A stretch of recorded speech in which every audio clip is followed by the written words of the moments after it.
يعني سبونسرنج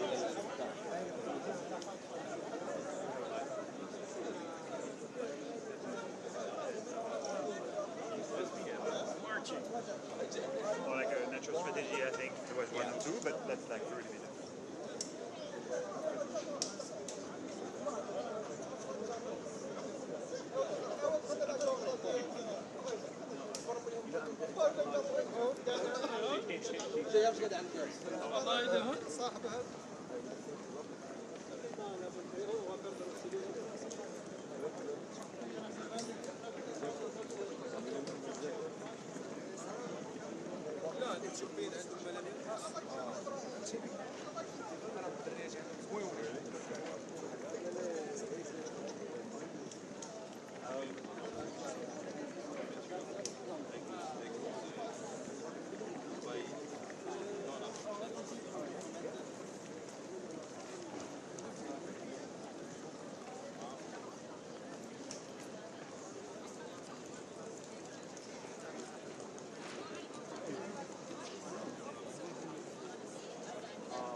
عشان بيبان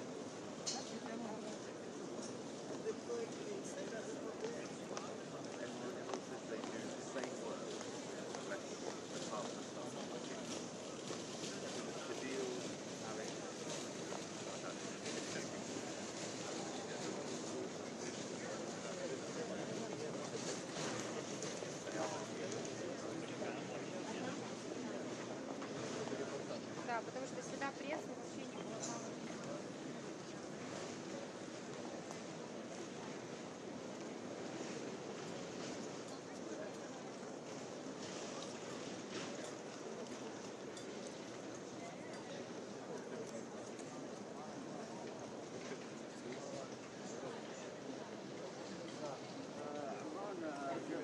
صويت تكتب هذا تذكر كثير مستشفى العين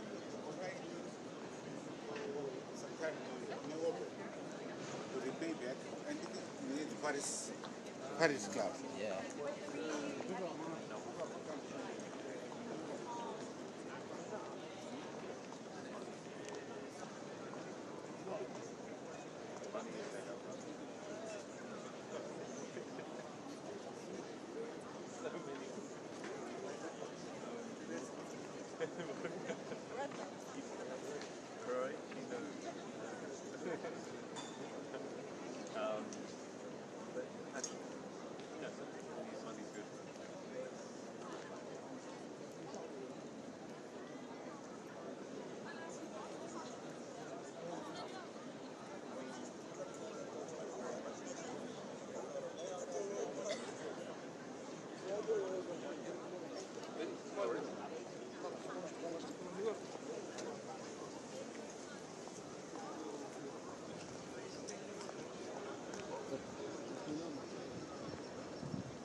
Was that just stars? There's more.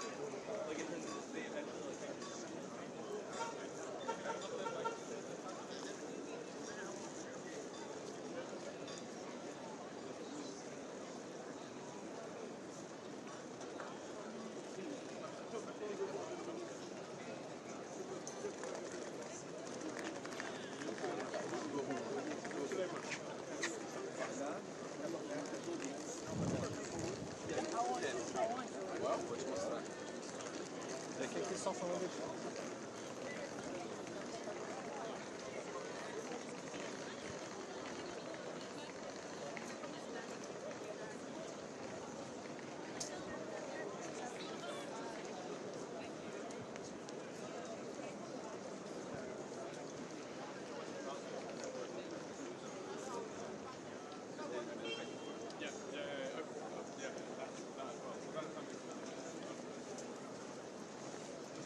بندور على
C'est dans l'une de mes enseignes, j'ai été conducteur des travaux de terrassement.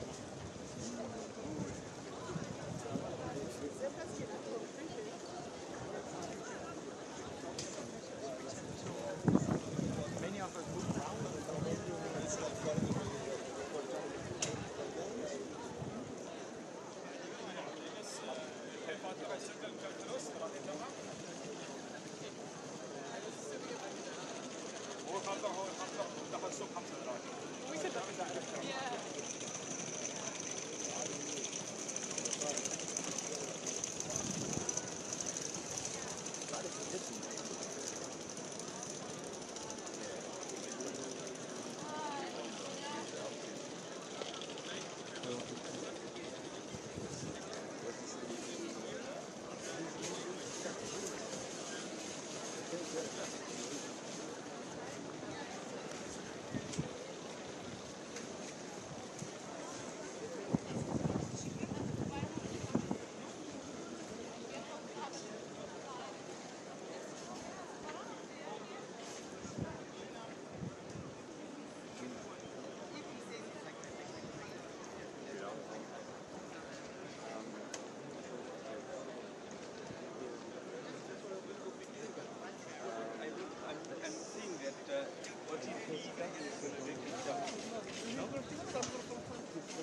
get you water.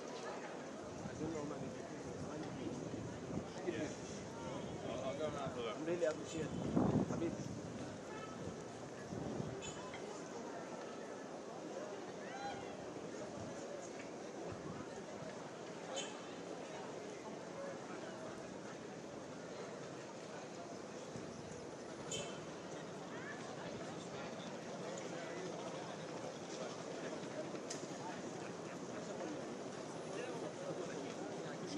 You let them know.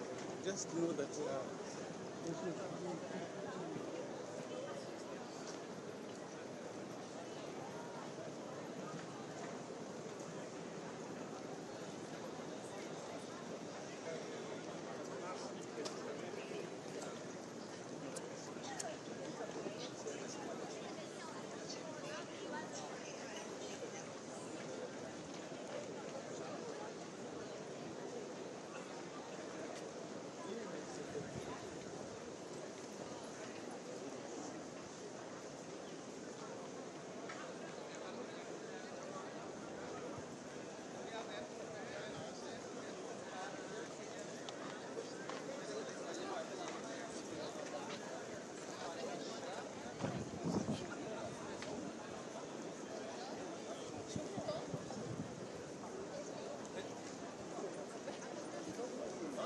عايش من لبنان فيعرف.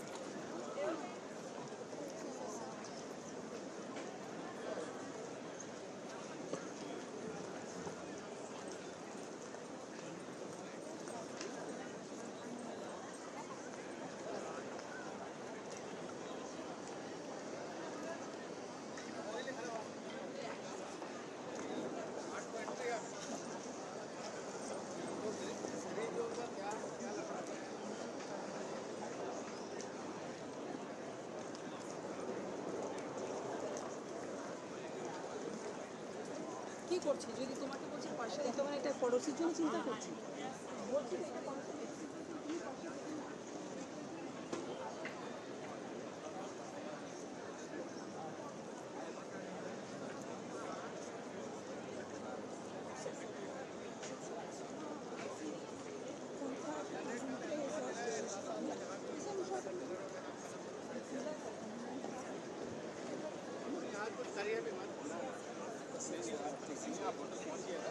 मैं भी बस निकलूंगा मैं आज आया था पास लेने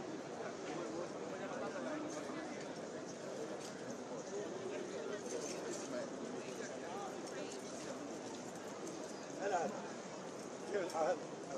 شو اخبارك؟ شو الامور؟ شو الشغل؟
Like it doesn't feel like home journal going on.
إلى جاي.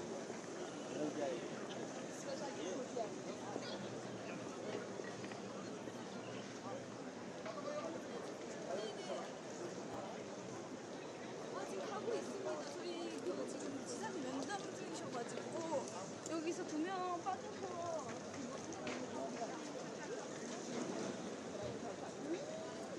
Sorry. No, there's no problem. One second. No, there's no problem.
أنا ما أعطاه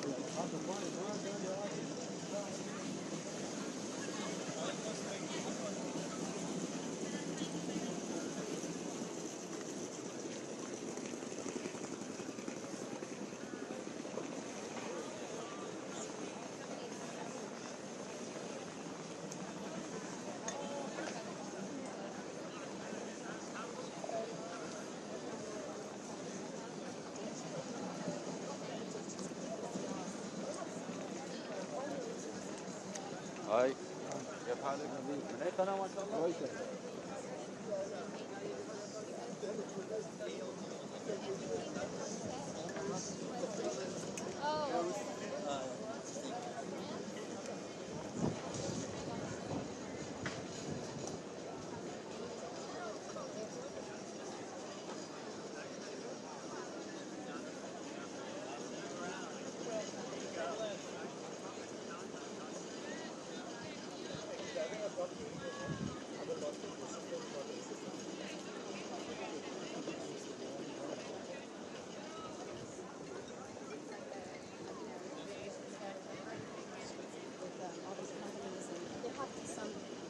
لا لا انا صرت هنا صرت وين؟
في واحدة واقفة لابسة أخضر شوية بالظهر.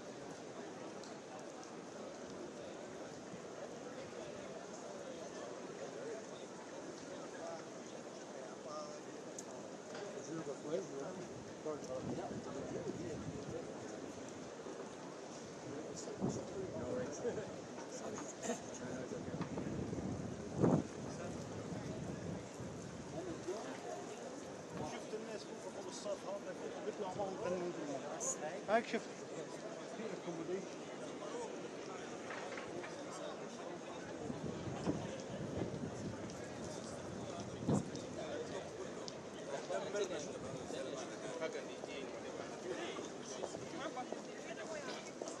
Yeah, room 2 of B1 building.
tamam şahane.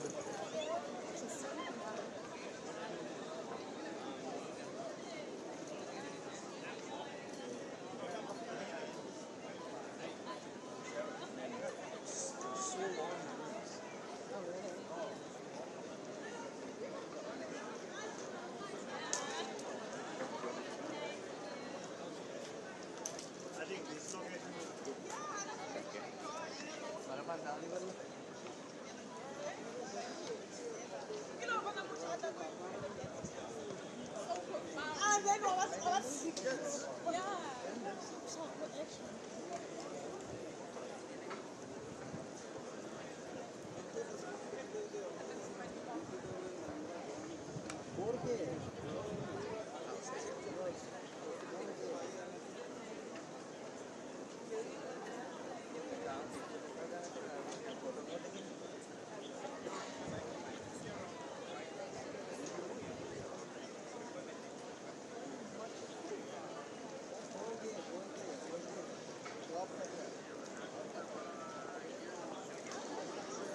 And the blind leading the blind now.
Njala ogenda kukola loopu zirayo katula kumalooga bwenkola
在造人，摆气上去了哦。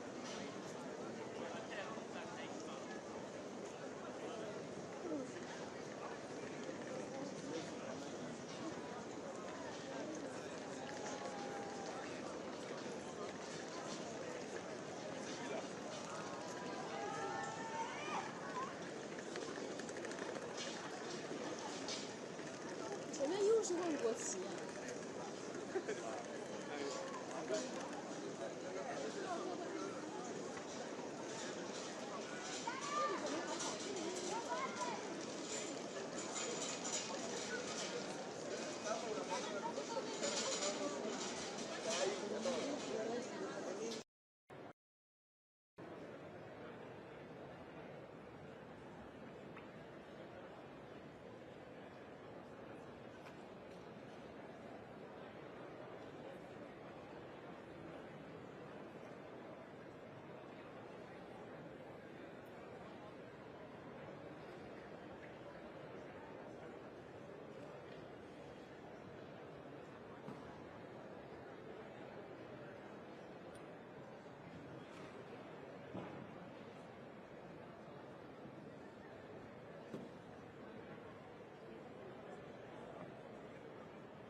Excellencies, distinguished delegates, ladies and gentlemen, may I please ask you to take your seats in order for us to begin with the opening of COP28. May I please ask you to take your seats in order for us to begin with the opening of COP28. Thank you.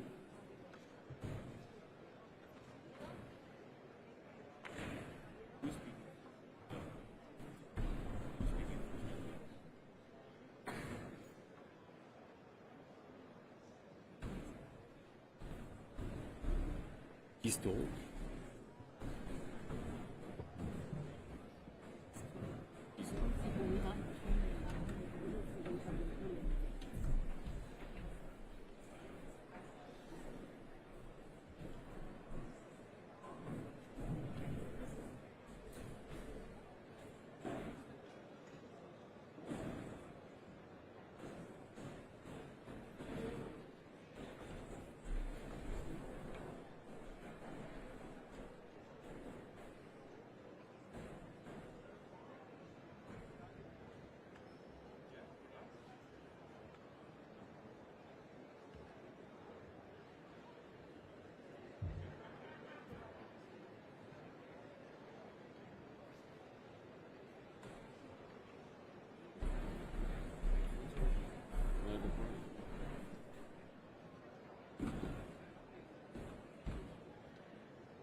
distinguished delegates, ladies and gentlemen, honored guests, may I please ask you to take your seats in order for us to begin with the opening of COP28.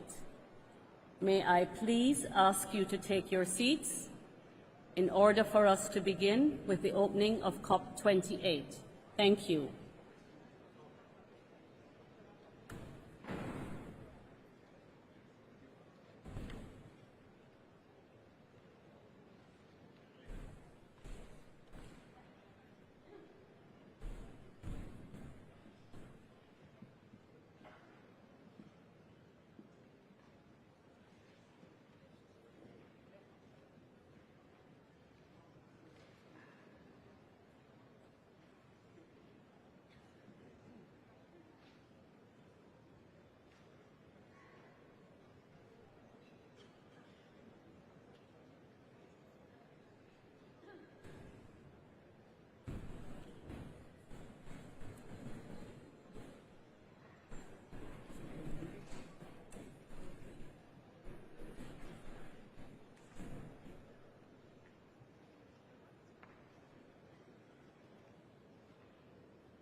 Good afternoon, distinguished delegates.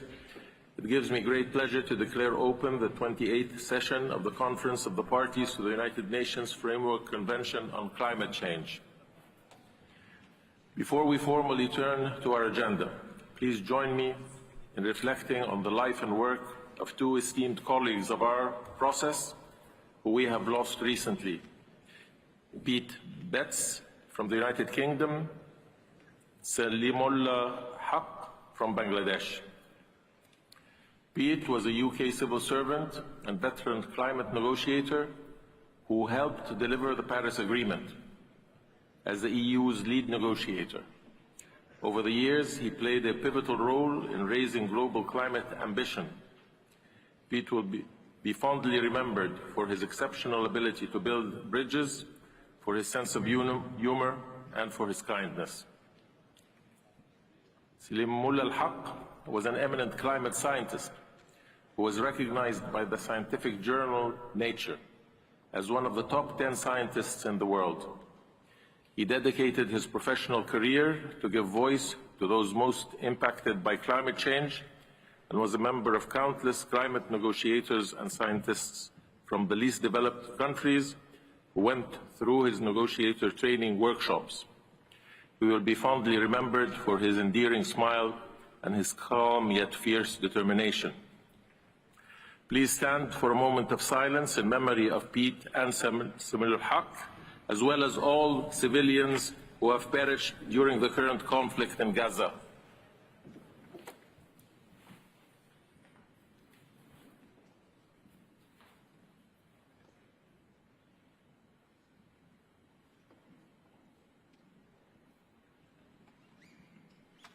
I thank you.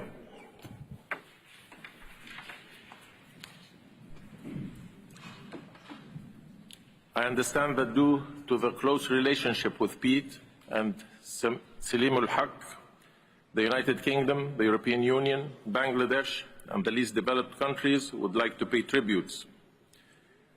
I give the floor to the United Kingdom.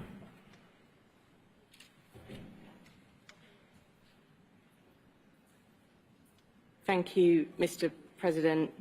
And I first want to offer condolences on behalf of the UK to the government of Bangladesh for the passing of Salim and to all of his family and friends. Salim was a good friend to the UK, a critical friend when we needed it, and he fought tirelessly for action on loss and damage, and I hope we're able to honour him with a fitting outcome from this COP. Sadly, the world has lost two climate advocates. Pete Betts died on October the 21st following a battle with cancer, and he was laid to rest yesterday in London. He was a giant in our process, and for me, like many in the UK team, he was my biggest inspiration and my toughest critic. Pete never stopped advocating for climate action. He never stopped believing in multilateralism and the capacity for change. He took the outcome in Copenhagen hard, and he felt we didn't try hard enough to bridge the divides, and he worked relentlessly to rectify that in Paris, playing a big role in securing that agreement. And one of the things that made Pete stand out was that he operated on a very human level. He had strong views, and he expressed them clearly, but he also listened to others. He challenged his own assumptions, and if he didn't understand why someone held a position, he asked relentless questions until he did, and usually with an inappropriate joke for good measure. He pushed the UK as hard as he pushed anyone else, and he always wanted to advocate for the most vulnerable. Because above all, Pete believed that in this fight against climate change, there is no us and them.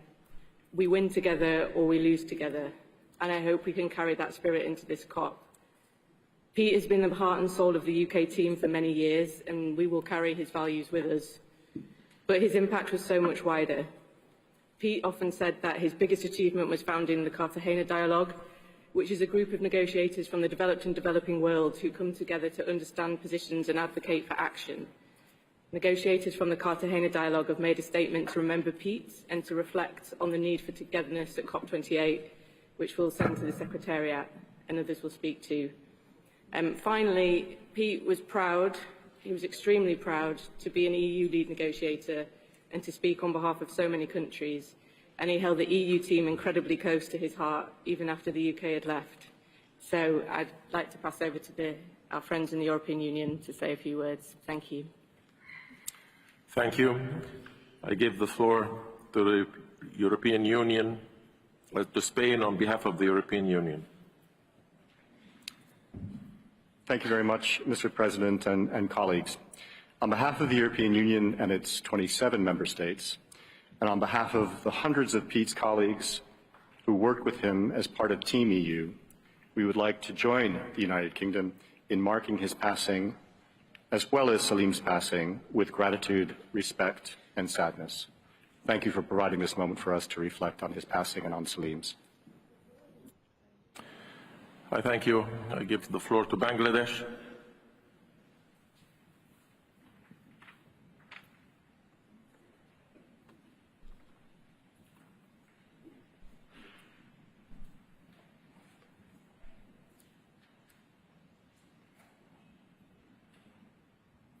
Thank you, Mr. President, for giving me the opportunity to speak about Professor Dr. Salimul Haq.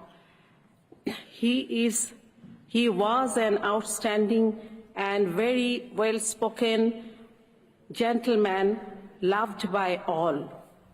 And he was an academician, you know. He worked for the University of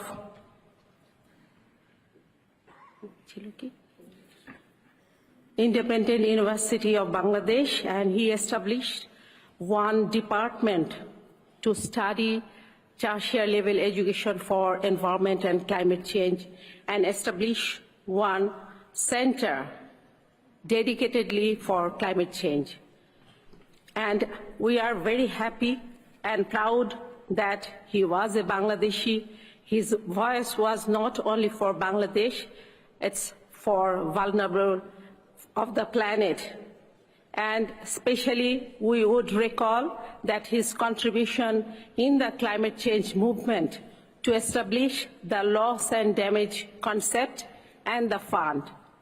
Our greatest tribute and gratitude to the presidency for organizing this dedicated event for him. Thank you so much. I thank you. I give the floor to Senegal on behalf of the least developed countries.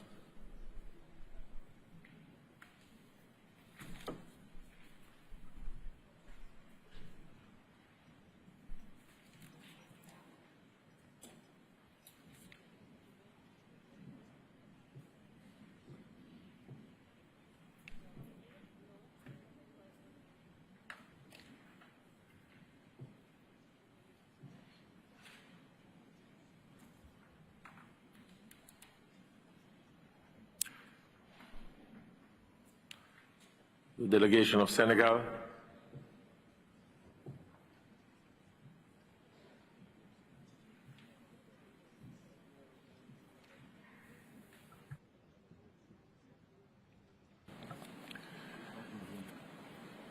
The delegation of Senegal seems not to have arrived yet, so we will proceed. I will now deliver my final comments as COP President.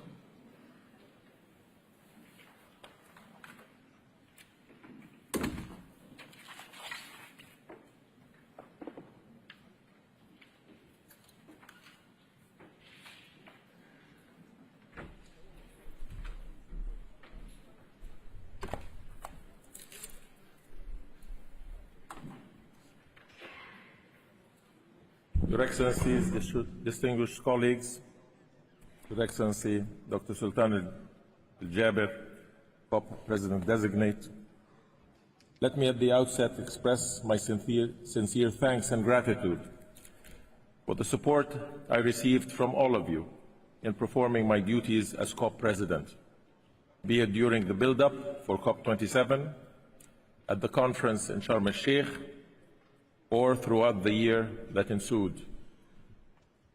As parties, observers, stakeholders, and civil society, as well as the UNFCCC Secretariat, your help and support was invaluable.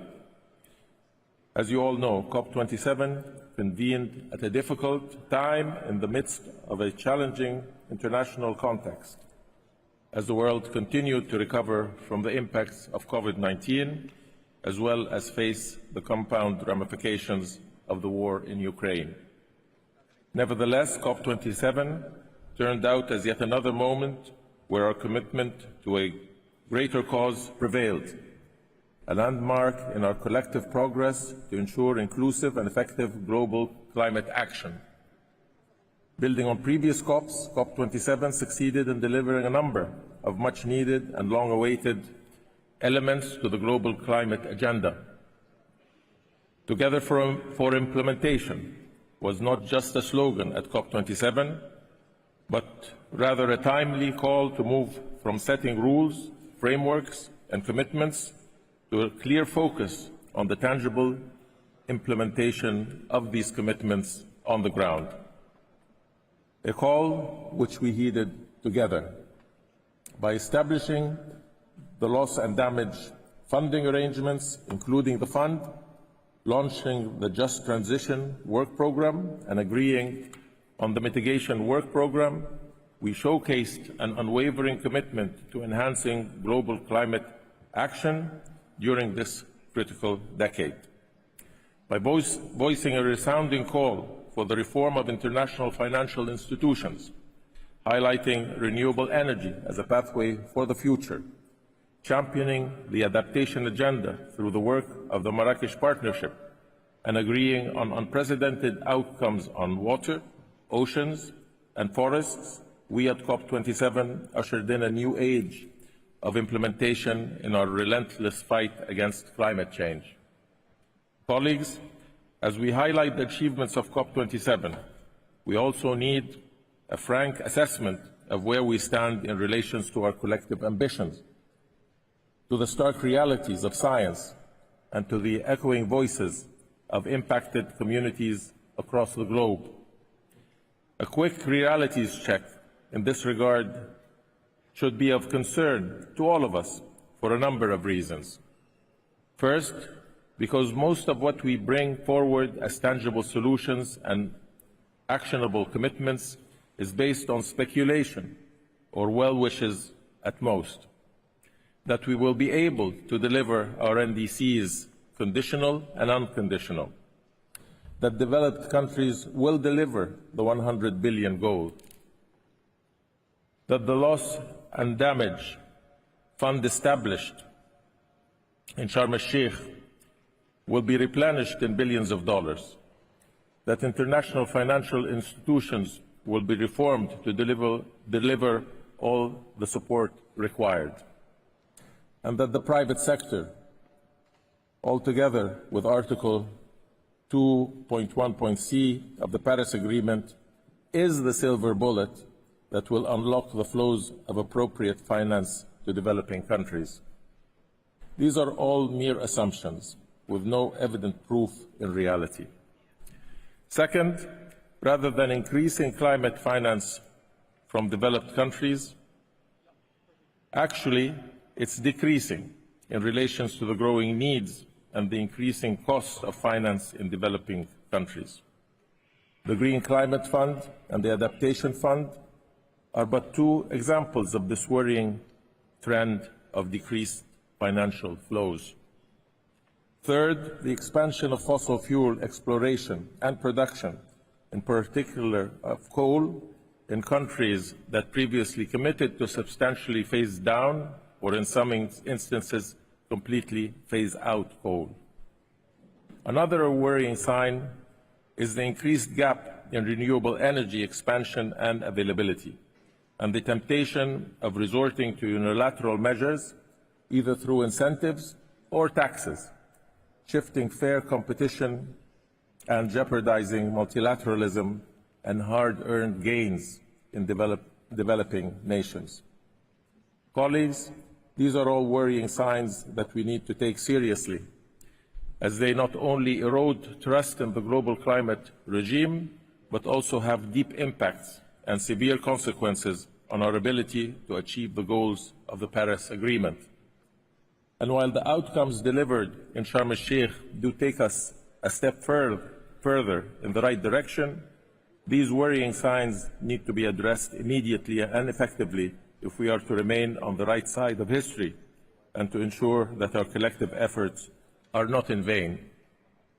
As I today perform my very last duty as COP President, and as Egypt hands over the baton of responsibility for global climate actions to the UAE, I am confident that addressing these challenges will be the focus of incoming President Dr. Sultan al-Jaber and his able team, especially in the context of the global stocktake, as well as the energy and finance pathways of COP28. I trust that under his capable leadership, the Global Climate Action Agenda will progress even further, putting us a step closer to achieving our targets. Once again, I thank you, and I wish you all a very fruitful COP28. Thank you very much.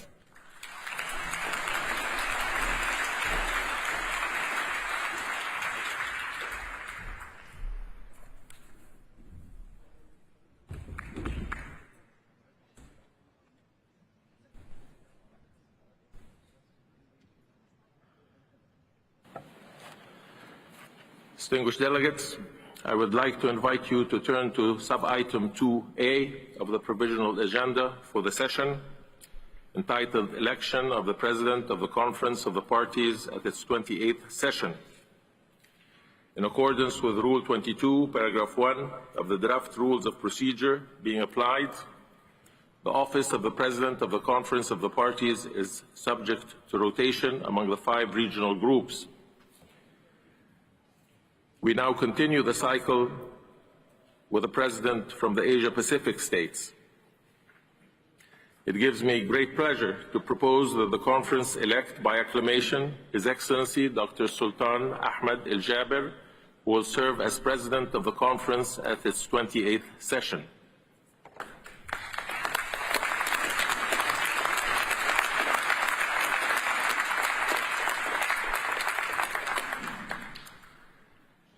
I declare His Excellency Dr. Sultan Ahmed al-Jaber elected President of the 28th session of the Conference of the Parties.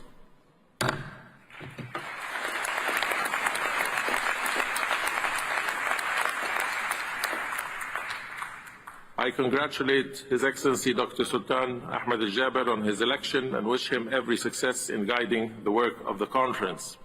I would now like to invite His Excellency Dr. Sultan al-Jaber to take his seat at the podium.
Simon, for everything. Thank you. All the best.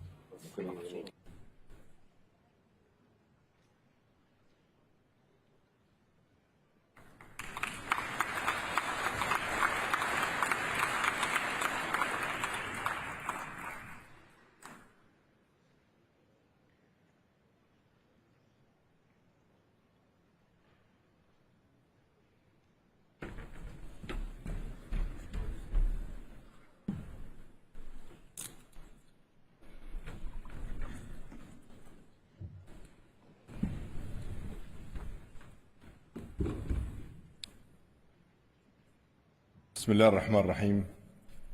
السلام عليكم، مساكم الله بالخير. حياكم الله في دولة الإمارات، بلاد زايد الخير والعطاء والتنمية والاستدامة.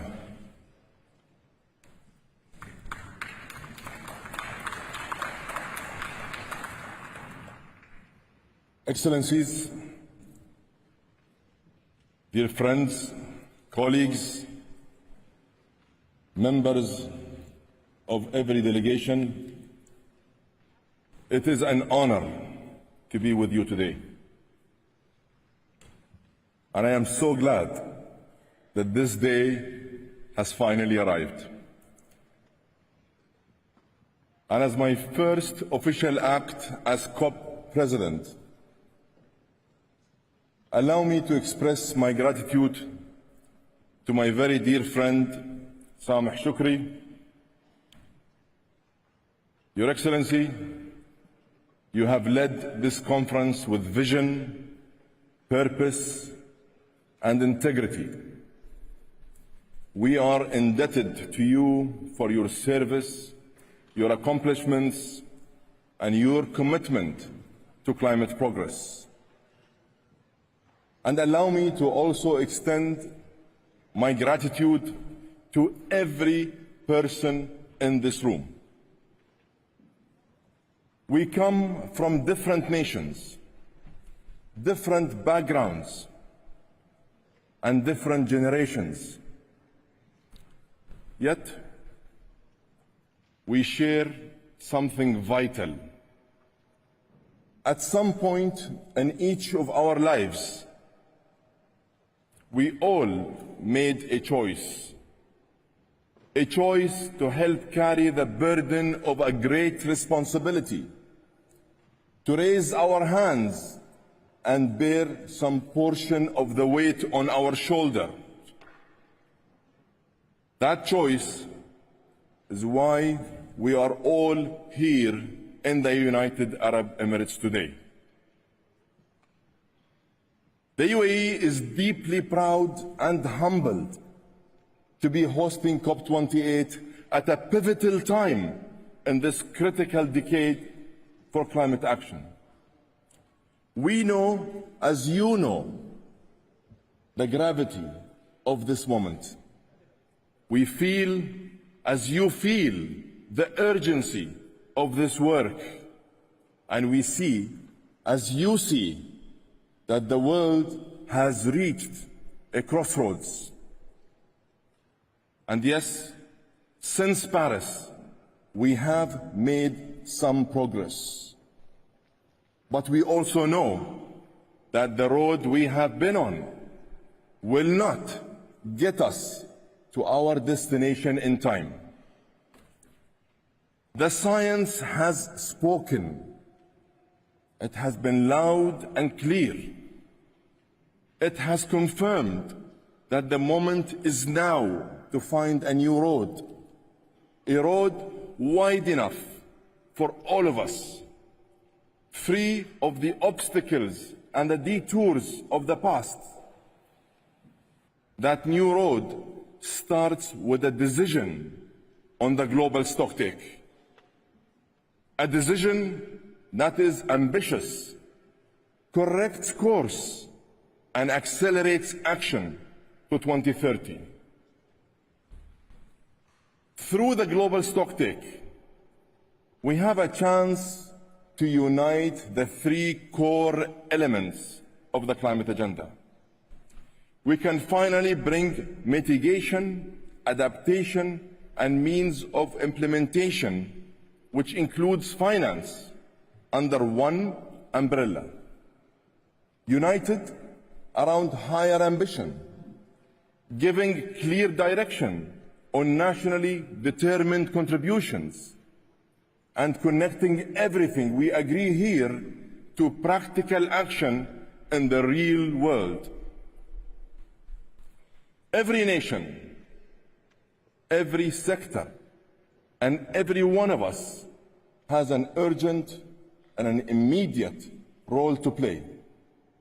For my part, I pledge that I will run an inclusive and transparent process, one that encourages free and open discussion between all parties. I ask you to start this COP with a different mindset. I ask you to adopt a different way of thinking. And I ask you to be flexible. We must ensure that this COP delivers the most ambitious global stocktake possible. So let's work efficiently. Let's agree on the agenda and move to text quickly. Please.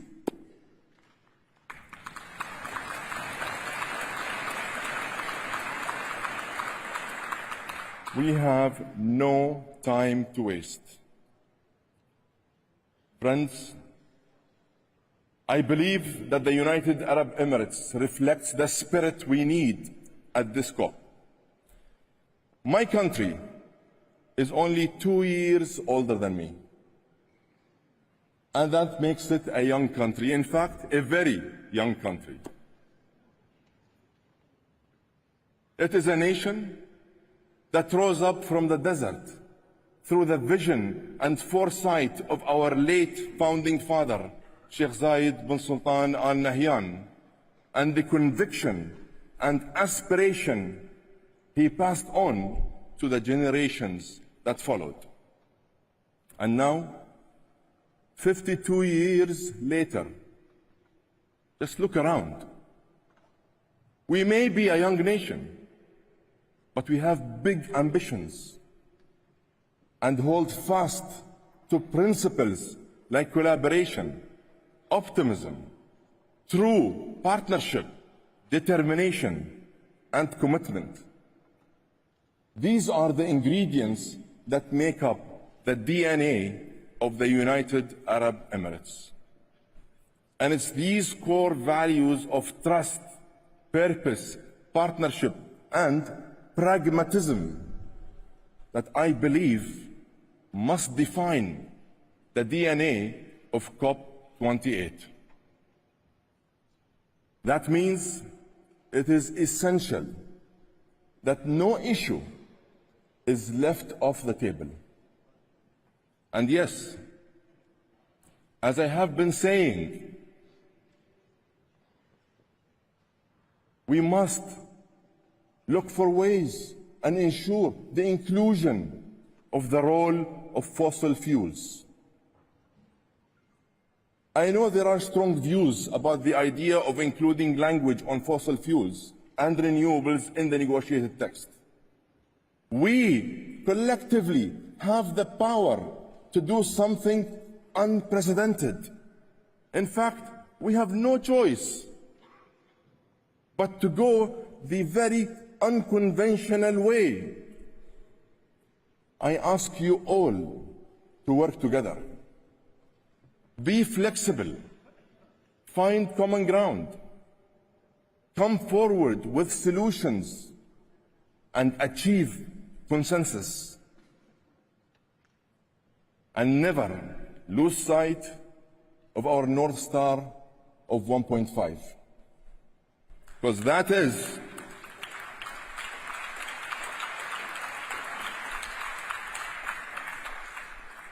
that is what I am going to stay laser focused on.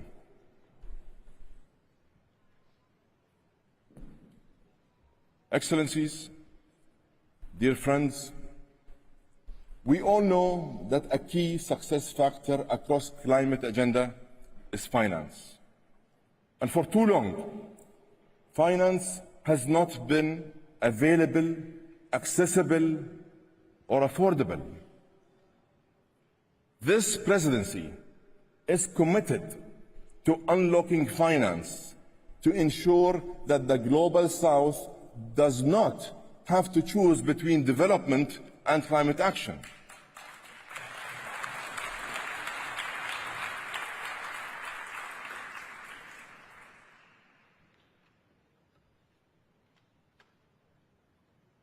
Let this be the year that climate finance meets the magnitude of the moment. Let this be the COP where we deliver on our promises from the 100 billion to loss and damage. And on loss and damage, I know how important this issue is to the parties, particularly to the most vulnerable. What began in Sharm el-Sheikh and what was given critical momentum and traction in Abu Dhabi earlier this month must now be delivered and actioned here in Dubai.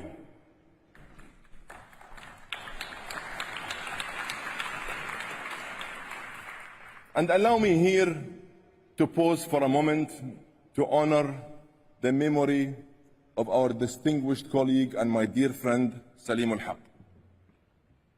He devoted his entire career to the cause of finding a way to address loss and damage.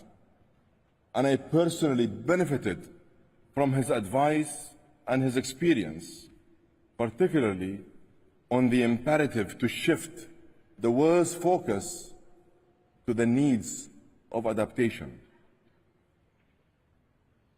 Excellencies, adaptation must be at the heart of our action.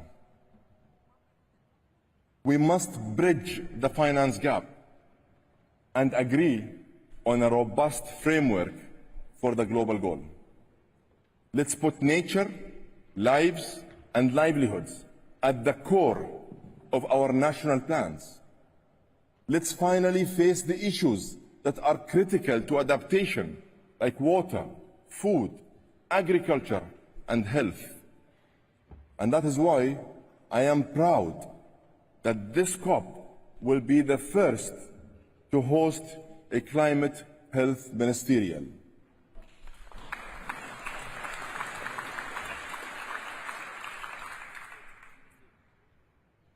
Colleagues, I want this COP to be the COP that maximizes momentum on mitigation. Today, countries representing more than 85% of the world's economy are behind COP28's goal of tripling renewable energy capacity by 2030. And we are reaching critical mass on the goal to double energy efficiency by 2030. This is how we will transition away from unabated coal.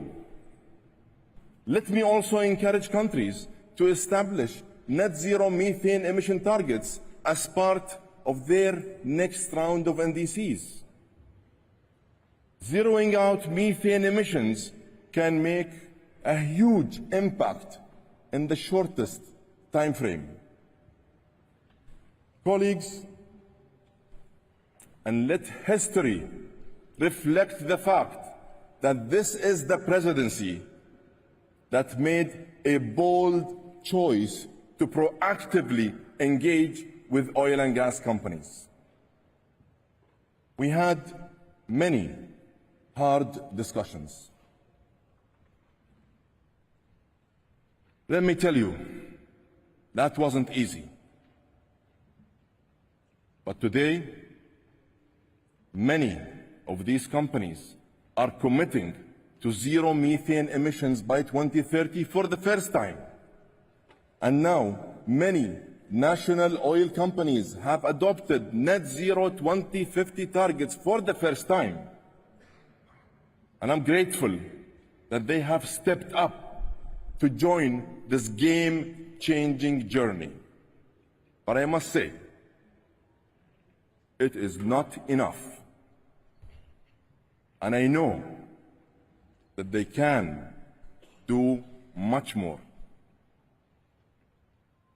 They can lead the way. And them leading the way will ensure that others follow and catch up. At the same time, as part of this presidency's action agenda, we are engaging with other high-emitting sectors like heavy transportation, aluminum, steel, and cement, all in an effort to accelerate decarbonization at scale. I'm calling on all industries to engage, to innovate, to modernize, and invest in clean technologies. Colleagues, my friends, my partners, the next 2 weeks will not be easy. Let's remember, our task is not only about negotiating text or putting words on paper. It is about improving lives. It is about people. From the students I met in Bangladesh to the young entrepreneurs I saw in Nairobi, to indigenous communities I visited in the Amazon basin. All of us want and need the same things: clean air, clean water, healthy food, economies, and opportunities for ourselves and our families. And of course, we want a safe and a secure future. Is that too much to ask? Excellencies, ladies and gentlemen, my friends and my partners, we all made a choice to be here at this time. We understand the gravity of the situation, and I know that we all respect the science. Today, we need to follow through. Take that new road, and let's bring everyone on board with us. If we want to accelerate progress across the climate agenda, we must apply a positive can-do vision to get a GST decision with the highest ambition.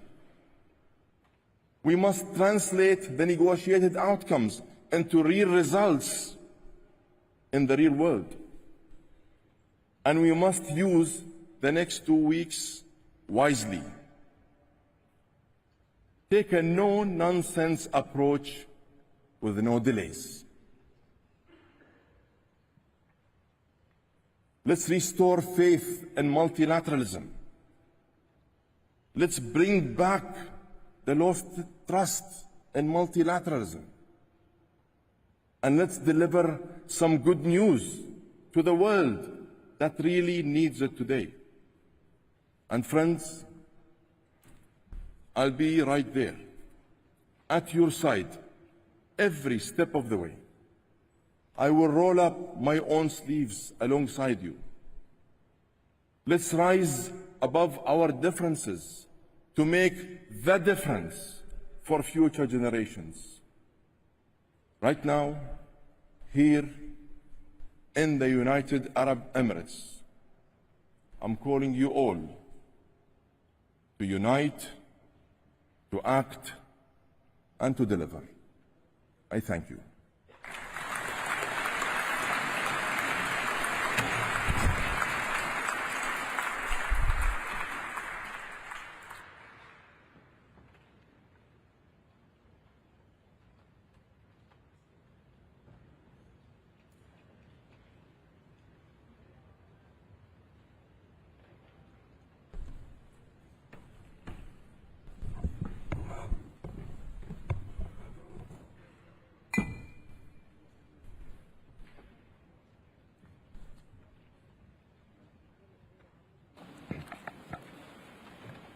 distinguished delegates, honored guests, colleagues, we are pleased to have with us Professor Jem Skia, the chair of the Intergovernmental Panel on Climate Change, and Mr. Simon Steele, the UNFCCC Executive Secretary. It is my pleasure to invite Mr. Simon Steele to address the plenary. Simon, you have the floor.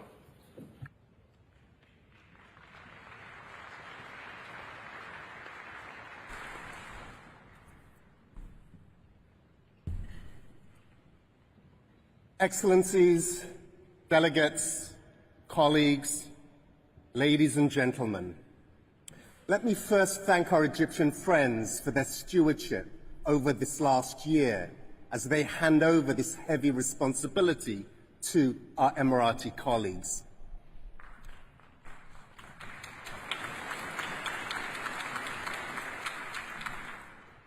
And let us be clear, this is a heavy responsibility. Colleagues, this process reminds me of watching my baby son, Joe, crawling across the sharp grasses of my parents' island home. He was an accomplished crawler and runner, but he barely spent any time on the baby steps in between. Today, we find ourselves in a rather different position in humanity's climate action journey. We are taking baby steps, stepping far too slowly from an unstable world that lacks resilience to working out the best responses to the complex impacts that we are facing. We must teach climate action to run, because this has been the hottest year ever in humanity. So many terrible records were broken, and we are paying the price with people's lives and livelihoods. We're standing at a precipice, facing the global stocktake, and we've got two options. Either we can note the lack of progress, tweaking our current best practices, and encourage ourselves to do more at some other point in time. Or we decide at what point we'll have made everyone on the planet safe and resilient. We decide to fund this transition properly, including the response to loss and damage. And we decide to commit to a new energy system. If we do not signal the terminal decline of the fossil fuel era as we know it, we welcome our own terminal decline, and we choose to pay with people's lives. If this transition isn't just, we won't transition at all.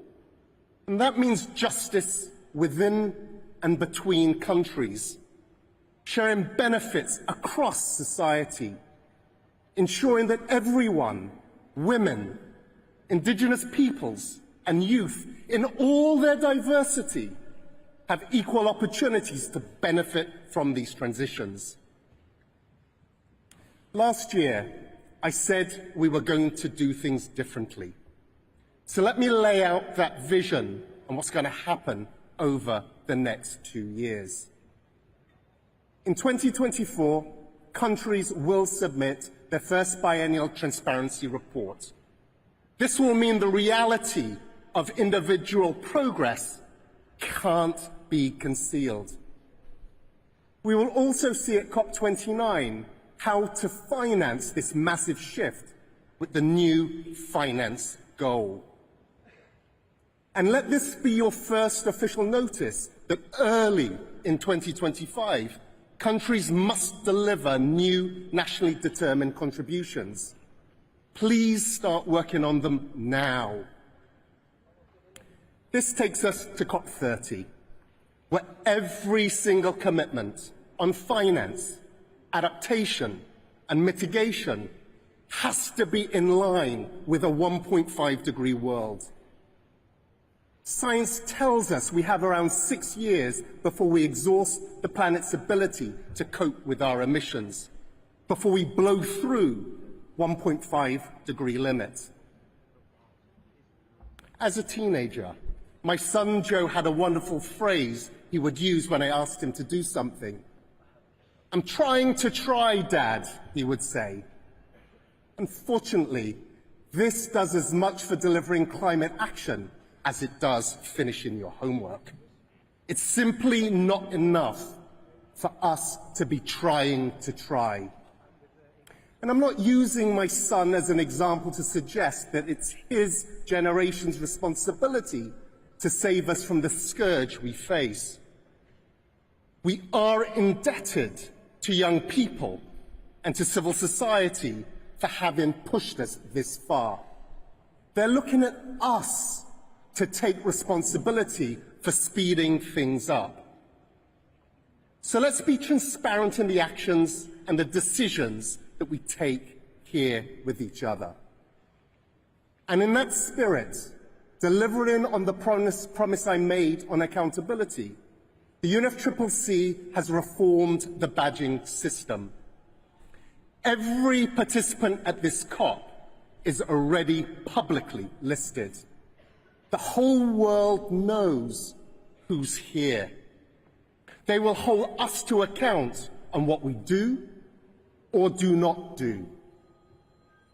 As Yoda would say, do or do not. There is no try.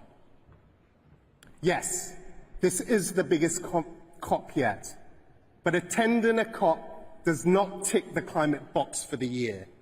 The badges around your necks make you responsible for delivering climate action here and at home. To further ensure accountability, I'm committing the UNFCCC to tracking all announcements made and initiatives launched, so that long after the cameras have gone, we can ensure our promises continue to serve the planet. Dear delegates, the UNFCCC, as custodians of this process, is here as the impartial facilitator. Remember this: behind every line you work on, every word or comma you wrestle with here at COP, there is a human being, a family, a community that depends on you. Turn the badges around your necks into a badge of honor and a life jacket for the millions of people you are working for. Accelerate climate action. Teach it to run. I thank you. Shukran.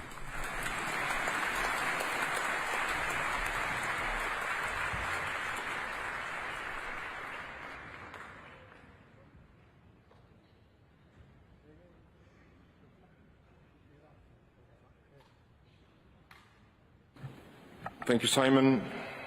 I welcome Professor Jamskia and congratulate him on his election as the new chair of the IPCC. Professor Skia comes with extensive experience and expertise on climate science and will be leading the IPCC through its 7th assessment cycle. I invite Professor Skia to address the plenary. Professor Skia, you have the floor.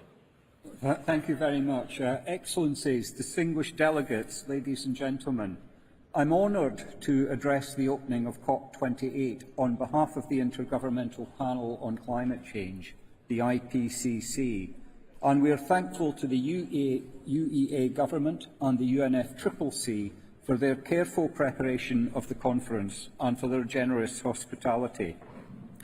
IPCC's scientific assessments are ever clearer and more certain about climate change, its impacts and future risks, and options for adaptation and mitigation.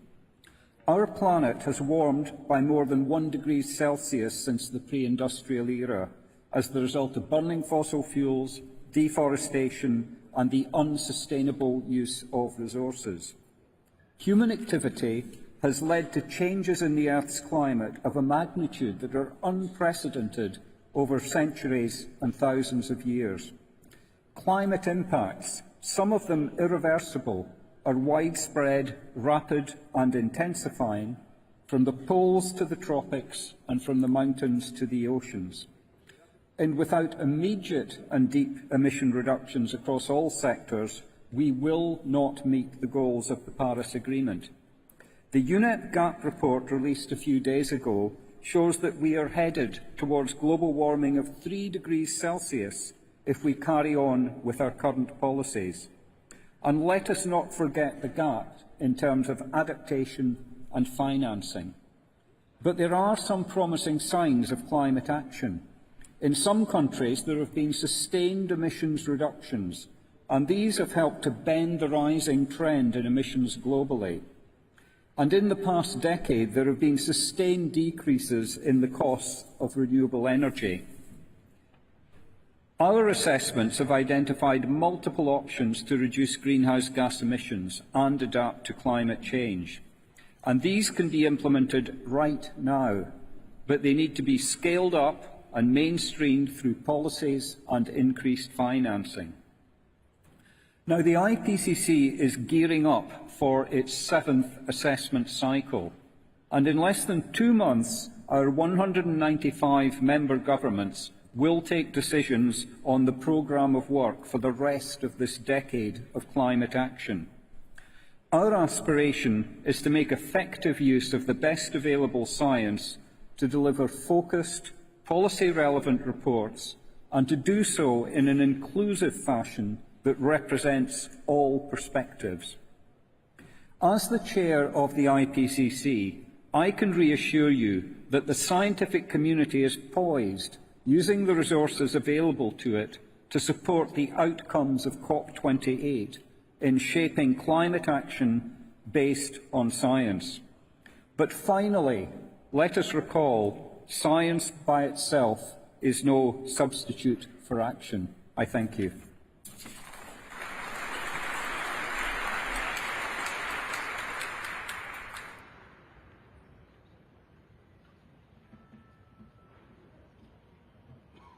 Thank you, Professor Skia. Excellencies, distinguished delegates, this brings us to the end of the opening ceremony of COP28. Delegates, please remain in your seats.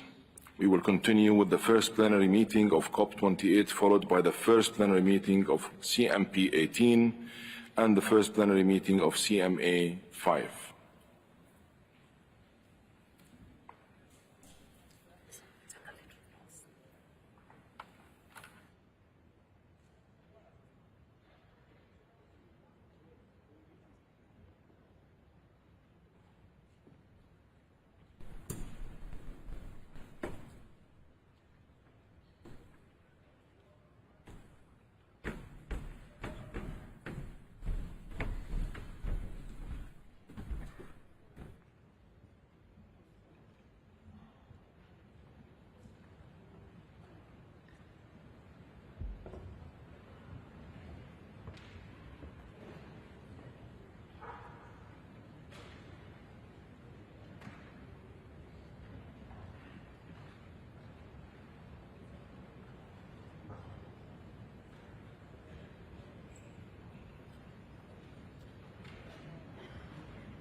Distinguished delegates, I invite the COP to turn to sub-item 2B of the Supplementary Provisional Agenda, Adoption of the Rules of Procedure.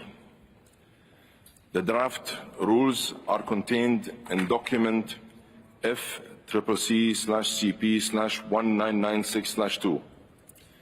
Parties may recall that the draft rules of procedure are being applied with the exception of Rule 42 due to lack of consensus.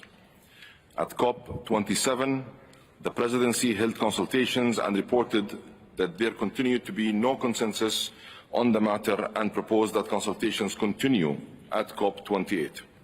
I therefore propose that we continue to apply the draft rules of procedure with the exception of Rule 42. I propose that Mr. Ahmed Al-Ghardaqa, a senior member of my delegation, holds informal consultations on this issue.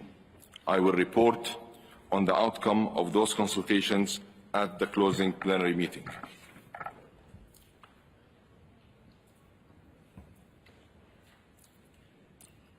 Hearing no objection, it is so decided.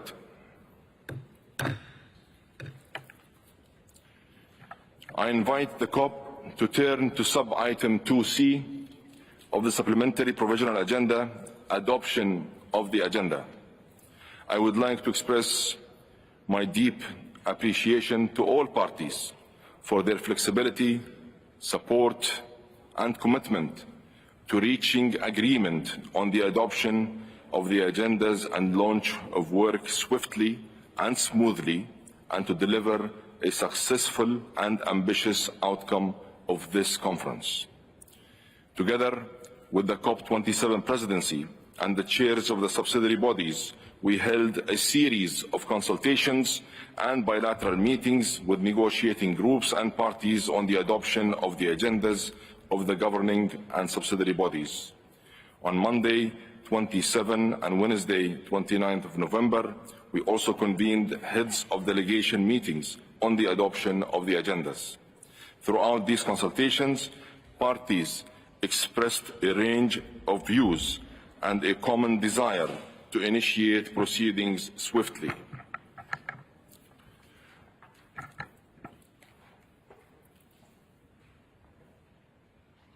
And smoothly, given the scale and importance of mandates and deliverables expected here. The items proposed by parties to be included in the agendas reflect genuine concerns of parties and were proposed in a constructive spirit. They are all important issues, and my team and I took great care to ensure that all views were heard. Further to the consultations and heads of delegation meetings, please allow me to outline the understandings reached regarding the adoption of the agendas of the COP28, CMP 18, CMA 5, SBSTA 59, and SBI 59. I propose that the governing and the subsidiary bodies adopt their agendas presented in their respective supplementary agendas without the inclusion of any of the items proposed by parties, as well as Agenda Item 10H of the CMA Supplementary Provisional Agenda entitled Sharm el-Sheikh Dialogue in the scope of Article 2, Paragraph 1C of the Paris Agreement and its complementarity with Article 9 of the Paris Agreement. This proposal is on the understanding that parties will still be able to consider the underlying issues and concerns related to those agenda items, either under other agenda items in line with their existing mandates or under consultations to be held by the Presidency. I further propose that the underlying issues and concerns in relation to the following proposed items can be discussed in the context of ongoing discussions under the mandated agenda items, including regarding the item on the supplementary provisional agenda of the COP entitled Mountains and Climate Change, highlighting the need for the protection of vulnerable mountain ecosystems while building the resilience of mountain peoples and economies to reduce loss and damage. These issues can be considered in discussions under the 16th meeting of the Nairobi Work Programme Focal Point Forum on Understanding and Closing Adaptation Knowledge Gaps in Mountains, High Latitude Areas and the Chrysosphere, as well as future activities of the Nairobi Work Programme. Regarding the item on the supplementary provisional agendas of the CMA and subsidiary bodies entitled Urgently Scaling Up Financial Support from Developed Country Parties in line with Article 4, Paragraph 5 of the Paris Agreement to enable implementation of developing countries. These issues can be considered in the discussions under CMA Agenda Item 10A, matters relating to the Standing Committee on Finance. Regarding the item on the supplementary provisional agenda of the CMA entitled Doubling Adaptation Finance as part of the efforts towards the implementation of decisions of 1/CP.26, paragraph 11, and 1/CMA.3, paragraph 18 on adaptation finance. These issues can be considered in discussions under CMA Agenda Item 10A, matters relating to the Standing Committee on Finance. Regarding the item on the supplementary provisional agendas of the COP, CMA, and the subsidiary bodies entitled Operationalization of the Principles of Equity and Common but Differentiated Responsibilities and Respective Capabilities in accordance with Article 2, Paragraph 2 of the Paris Agreement. These issues can be considered in the discussions under CMA Agenda Item 4, SBSTA Agenda Item 5, and SBI Agenda Item 8 on the global stocktake. Regarding the item on the supplementary provisional agendas of the COP, CMA, and the subsidiary bodies entitled Mission 1.5, Positive Incentives for Accelerating Early Actions and Policies that are Nationally Determined. These issues can be considered in the discussions under CMA on Agenda Item 4, SBSTA Agenda Item 5, and SBI Agenda Item 8 on the global stocktake.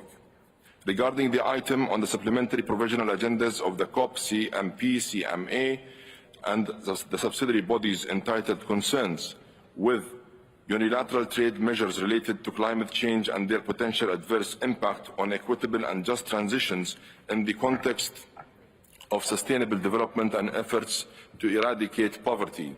These issues can be considered in the discussions under CMA Agenda Item 4, SBSTA Agenda Item 5, and SBI Agenda Item 8 on the global stocktake. And regarding the sub-item 10H of the supplementary provisional agenda of the CMA entitled Sharm el-Sheikh Dialogue on the Scope of Article 2, Paragraph 1C of the Paris Agreement and its complementarity with Article 9 of the Paris Agreement, the report on the dialogue be considered in the discussions under CMA Agenda Item 10A, matters relating to the Standing Committee on Finance. I also propose the following way forward regarding the matters listed below. Regarding the item on the supplementary provisional agenda for the CMA entitled The Special Needs and Special Circumstances of Africa, I propose to convene consultations on this matter following the practice taken at previous conferences. The outcome of these consultations and any other issues raised during the consultations will be reported back under the agenda item Other Matters. On the sub-item on the supplementary provisional agenda of the CMA entitled 7th Review of the Financial Mechanism, I propose to hold consultations on a way forward on this matter. The outcome of these consultations and any other issues raised during the consultations will be reported back to the CMA later in the session. On the item on the supplementary provisional agenda of the CMP entitled Issues Related to Article 3, Paragraph 9 and Article 21 of the Kyoto Protocol, I propose to hold consultations on a way forward on this matter. The outcome of these consultations and any other issues raised during the consultations will be reported back to the CMP later in the session. The above understandings are not intended to exclude consideration of any of the underlying issues and concerns raised by parties in any other discussions under the agendas, but merely to ensure that our work can proceed in an expeditious manner and avoiding duplication. The above understandings will be recalled when we adopt the agendas of the CMP and CMA. The above understandings will be reflected in the reports of the sessions of the governing bodies. The understandings will apply mutatis mutandis to the related issues on the supplementary provisional agendas of the subsidiary bodies and will be recalled by the chairs of the subsidiary bodies prior to the adoption of the respective agendas and reflected in the reports of the sessions. Further, I propose that the following agenda item be held in abeyance. COP item 14. Consideration of proposals from parties and amendments to convention under Article 15. Sub-item A. Proposal from the Russian Federation to amend Article 4, paragraph 2F of the convention. And sub-item B. Proposal from Papua New Guinea and Mexico to amend Article 7 and 18 of the convention. COP item 15. Second review of the adequacy of Article 4, paragraph 2A-B of the Convention. Dear delegates, with these understandings and the proposal just outlined, and with immense gratitude for the flexibility shown by all parties to allow our important work to begin forthwith, I invite parties to turn to documents FCCP/CP/2023/1 and Addenda 1 and 2. I propose to adopt the supplementary provisional agenda contained in document FCCP/CP/2023/ADD.2, amended to reflect these understandings with the following items deleted: item 18, item 19, item 20, and item 21.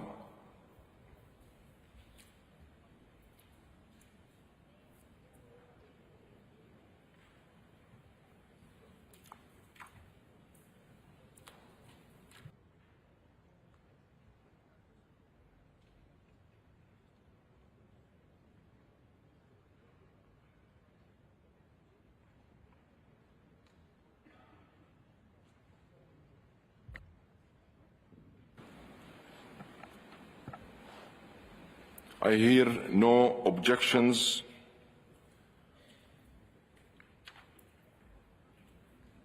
I see Kyrgyzstan have asked for the floor. Please. Honorable Chairperson, distinguished delegates, esteemed hosts from the United Arab Emirates, I extend heartfelt greetings on behalf of the Kyrgyz Republic to everyone gathered here for the 28th Conference of the Parties to the United Nations Framework Convention on Climate Change.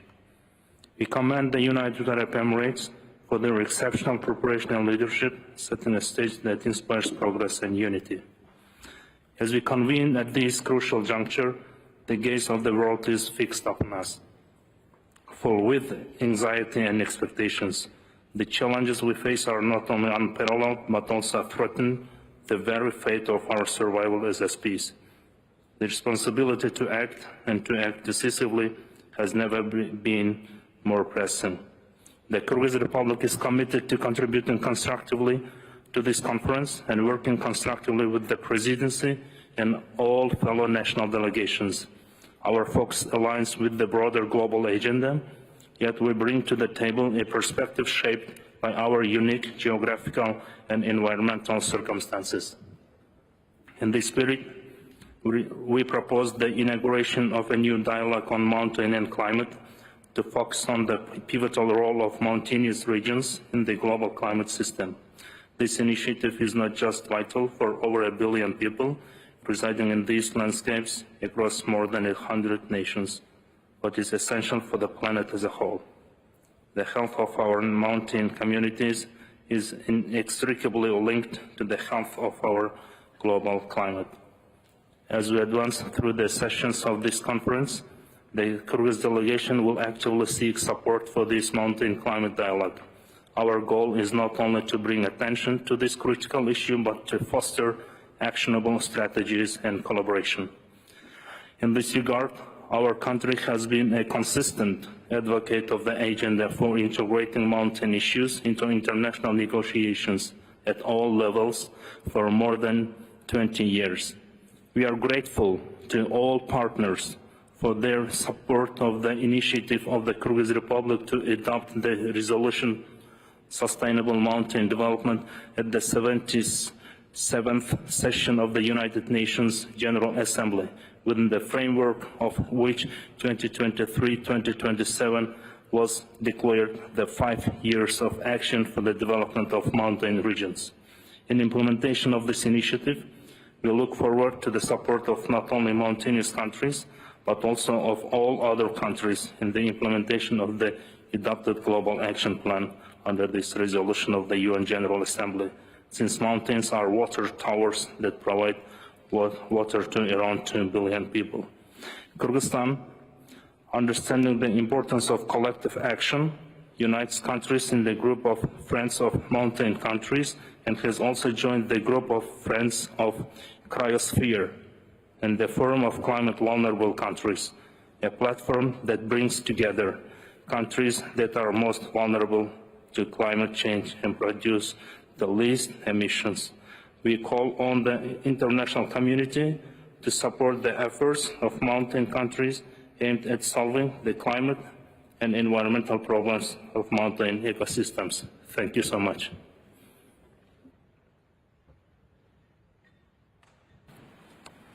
Thank you, Kyrgyzstan, for your kind words and your initiative.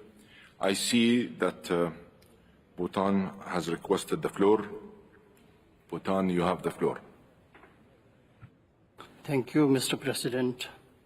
At the outset, Bhutan would like to thank the COP presidency for the warm hospitality and impressive arrangements and hard work in bringing us all together to this beautiful city of Dubai.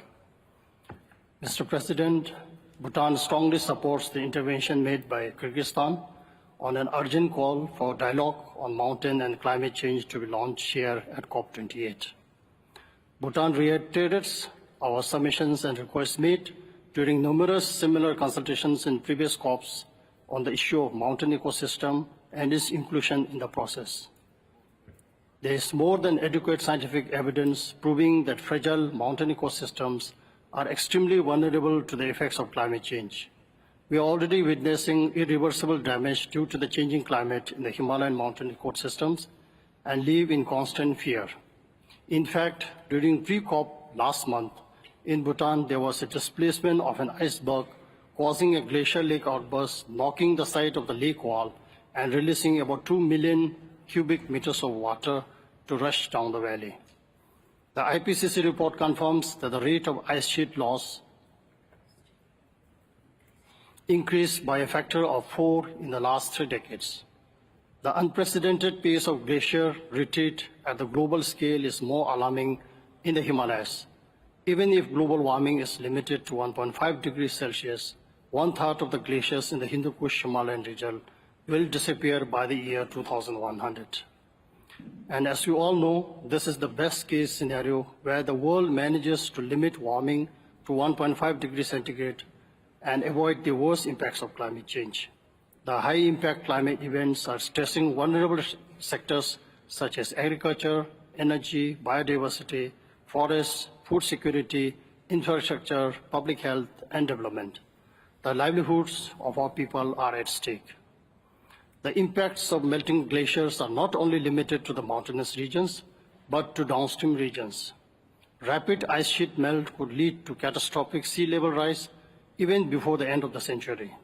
The IPCC report confirmed that combined ice sheet and glacier mass loss contributed to 42% of this global mean sea level rise from 2006 to 2018.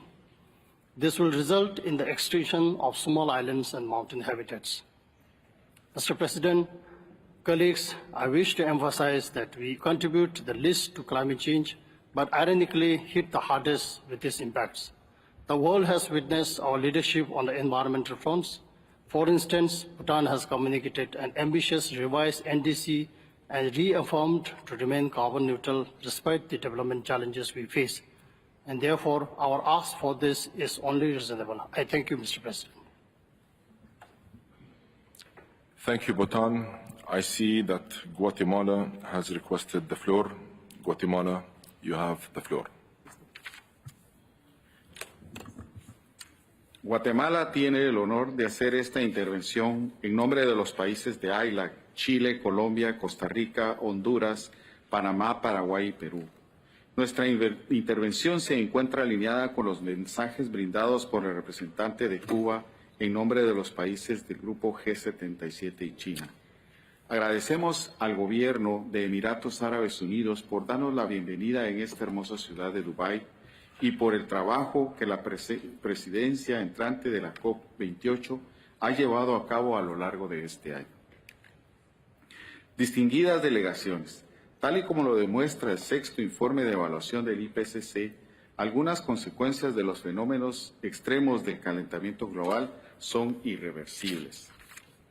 Con relación a los temas de adaptación, la expectativa general de ILAC para el CLAS es que contribuya sustancialmente a mejorar la acción y el apoyo a la adaptación basados en la mejor ciencia disponible, evitando y reduciendo futuras necesidades de adaptación y costos, especialmente cuando en algunos casos estamos superando los límites de la adaptación.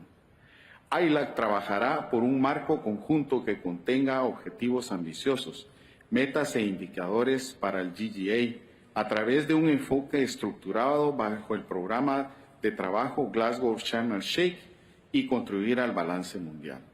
Respecto a la red de Santiago, ILAC apoya el borrador de texto preparado en la sesión 58 de los órganos subsidiarios como base para las negociaciones. Reiteramos la importancia que la Secretaría de la Red debería ser independiente, tener una amplia presencia regional y nacional a través de la sede y las oficinas de país para brindar de manera equilibrada la asistencia técnica y asegurar que el anfitrión cubra todo el espectro de pérdidas y daños para todos. Sobre el Fondo de Pérdidas y Daños, si bien el resultado del TC5 está lejos de ser perfecto, ILAC considera que el paquete final acordado es el fundamento para salvaguardar el acceso del fondo a los recursos y su operacionalización de manera efectiva. Abogamos por la adopción de las recomendaciones del TC5 sin enmiendas. ILAC destaca la importancia del balance mundial como un resultado fundamental de esta COP. El informe del Grupo de Trabajo Especial sobre la Acción Climática subraya la urgencia de abordar el cambio climático, reconociendo que este podría ser el último informe antes de superar el umbral crítico de los 1.5 grados centígrados.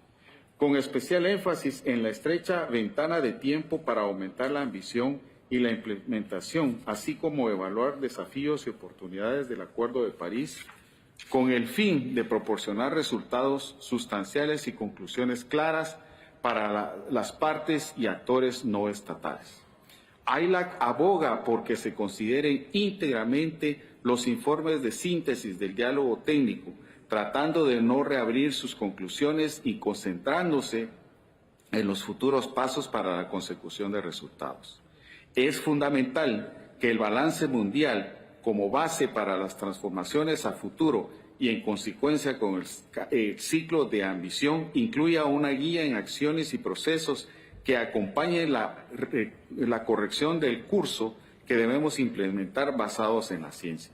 Subrayamos la importancia de considerar el impacto intergeneracional de las decisiones sobre el cambio climático y se insta a reafirmar compromisos financieros existentes, así como establecer nuevos objetivos ambiciosos. Sobre la nueva meta colectiva cuantificada, ILAC reconoce las mejoras significativas en los diálogos de este año, donde centrarse en opciones tangibles ha demostrado ser valioso para delinear diversas alternativas dentro de cada dimensión crítica de la meta. Esperamos una decisión con avances tanto en el fondo como en el proceso. Asimismo, queremos destacar la importancia de seguir compartiendo nuestras diferentes opiniones sobre el artículo 2.1c, destacando su complementariedad con el artículo 9, el cual, al ser uno de los objetivos a largo plazo del Acuerdo de París, puede actuar como facilitador y ampliador de los esfuerzos para hacer la realidad el artículo 2.1a y 2.1e. Se su puesta en práctica debería reflejar la interconexión de los flujos financieros con la ambición general del acuerdo respecto a mantener el aumento de la temperatura por debajo del 1.5 grados centígrados y generar resiliencia. El desarrollo y transferencia de tecnología son fundamentales, requiriendo capacidades endógenas en países en desarrollo. Para un despliegue exitoso, es esencial el apoyo para superar la falta de financiación y la implementación de resultados tecnológicos. AILA quiere recordar que los enfoques cooperativos incluidos en el artículo 6 del Acuerdo de París todavía requiere decisiones críticas para finalizar la arquitectura completa para la implementación rápida de estos mecanismos, a la vez que aseguren la transparencia y la integralidad ambiental.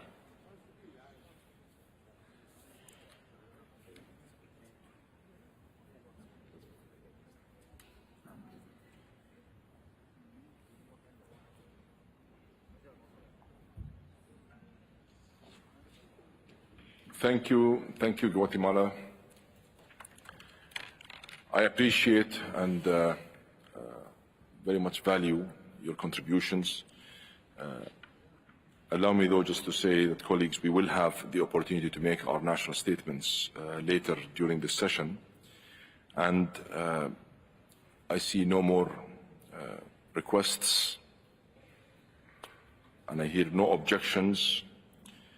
Let us now proceed to adopting the agenda, and in fact, let's get to work immediately.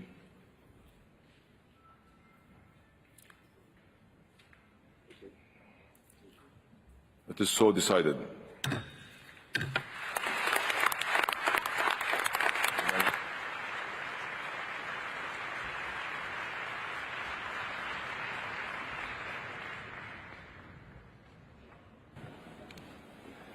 Distinguished delegates, regarding the agenda items for which informal consultations by the Presidency are required, I wish to inform that I will appoint senior delegates to lead these consultations on my behalf, and I will keep parties informed on the progress of the consultations.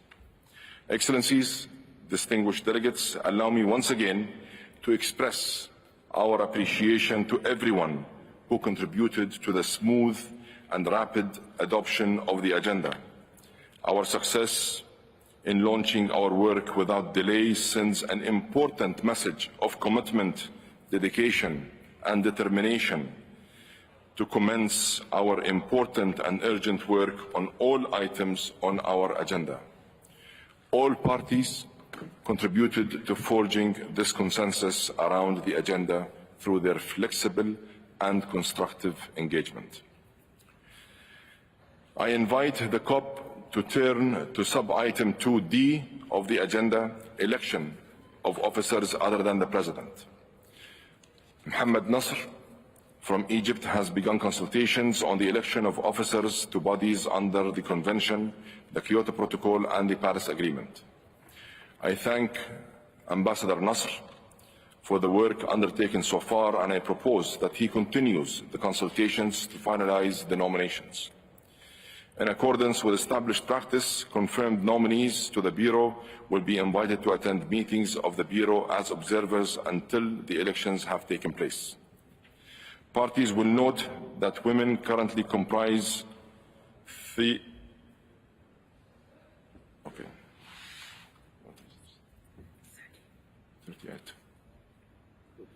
38% of the membership of Convention, Kyoto Protocol, and Paris Agreement bodies. I urge parties to nominate men and women with a view to achieving the goal of gender balance. In light of the high number of outstanding nominations for a large number of officers under the Convention, the Kyoto Protocol, and the Paris Agreement, including for many constituted bodies entrusted with important technical work, I urge parties to intensify efforts to transmit the remaining nominations by the deadline of 8 p.m. GST on Saturday, December 9th. I propose to return to this item at the closing plenary of the COP. I hear no objections, and it is so decided.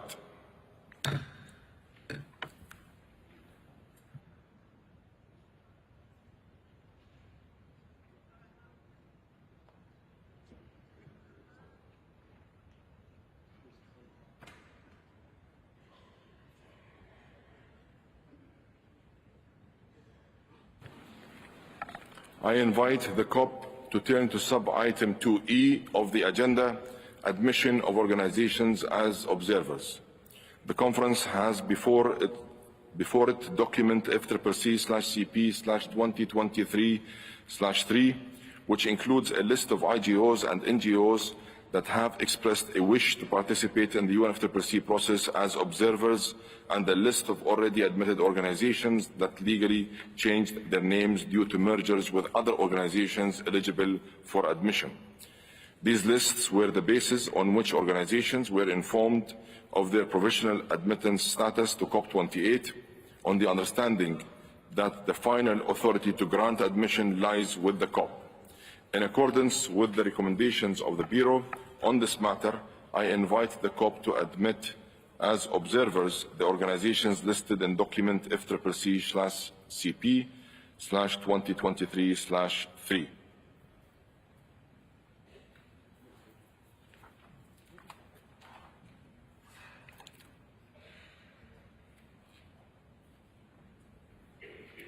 Distinguished delegates and colleagues, I acknowledge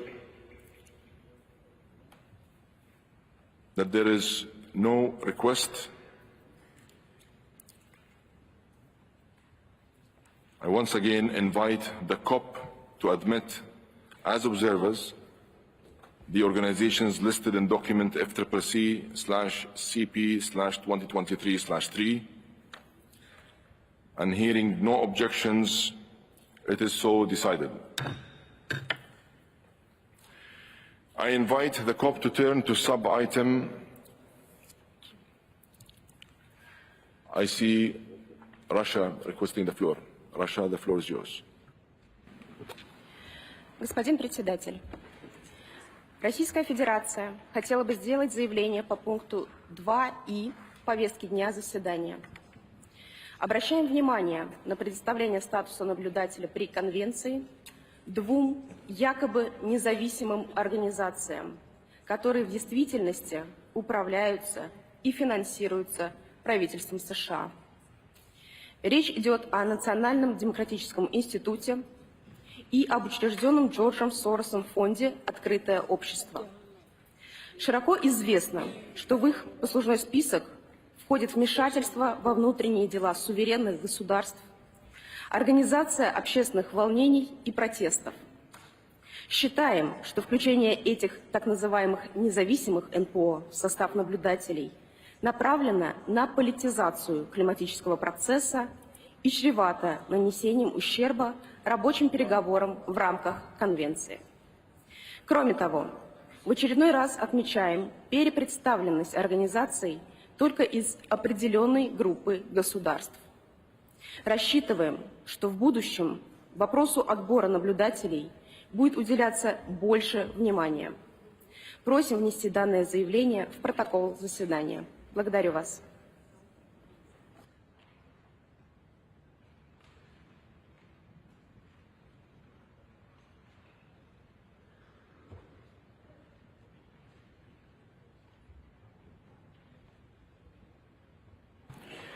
Thank you, Russia, for your statement. We will note your statement in the record. I invite the COP to turn to sub-item 2F of the agenda, organization of work, including for the sessions of the subsidiary bodies.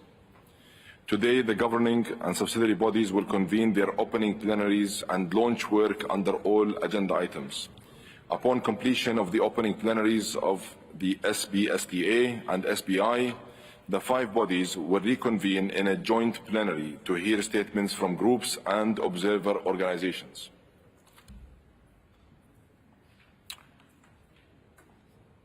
I see that the US have requested the floor. The US, you have the floor.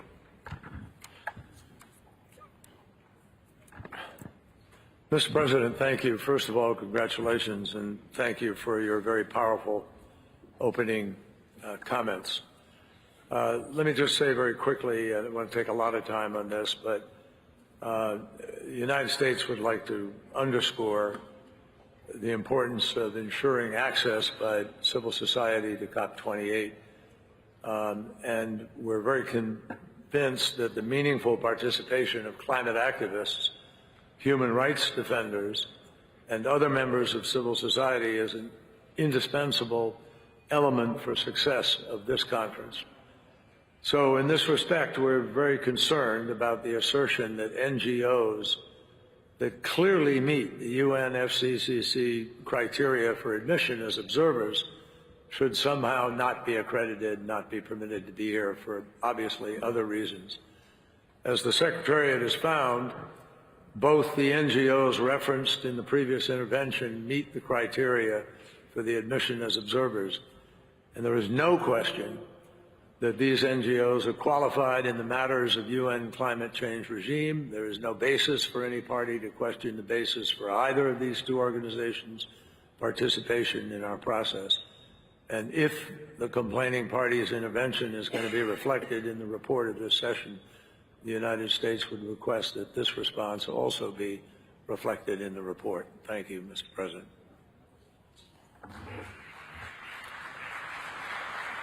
Thank you. Thank you, United States, for your statement. We will note your statement and the record. I invite the COP to turn to sub-item 2F of the agenda, organization of work, including for the sessions of the subsidiary bodies. Today, the governing and subsidiary bodies will convene their opening plenaries and launch work under all agenda items. Upon completion of the opening plenaries of the SPSTA and SPI, the five bodies will reconvene in a joint plenary to hear statements from groups and observer organizations. Dear colleagues, let me outline how I would like to organize work under the COP. On the following items, which are also on the agendas of the relevant subsidiary bodies, the COP will take appropriate action on the basis of recommendations from the subsidiary bodies. Please note that the full titles of the agenda items I will now list are projected on the screen. Agenda items 4, 5, and 6. 7, as it relates to report of the WIM Executive Committee. Sub-item 8B, as it relates to the second review of the functions of the Standing Committee on Finance. Agenda items 9, 10, 11, 12, 13, including the report on gender composition and the synthesis report on progress in integrating a gender perspective into constituted body processes, and sub-item 16A.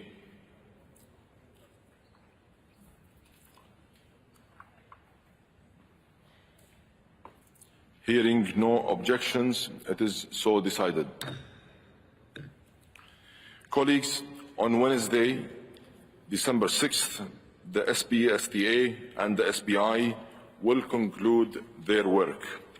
I look forward to receiving the outcome of the work of the SPSTA under the leadership of Harry and of the SPI under the leadership of Nabil. After the closure of the SPSTA and the SPI, I will convene a plenary meeting to propose the modalities of work for the second week of the conference. Dear colleagues, tomorrow, Friday 1, December 1st, His Highness Sheikh Mohammed bin Zayed Al Nahyan, President of the United Arab Emirates, will have the distinct honor of welcoming heads of states and government from more than 170 countries to the World Climate Action Summit. The first part of the high-level segment will also take place tomorrow, Friday, December 1st, and will continue on to Saturday, December 2nd, during which heads of state and government will deliver their national statements or statements on behalf of UNFCCC negotiating groups. The high-level segment will resume on Saturday, 9th and Sunday, 10th of December. During the second week of the conference, we will reconvene the COP to consider decisions and conclusions for adoption.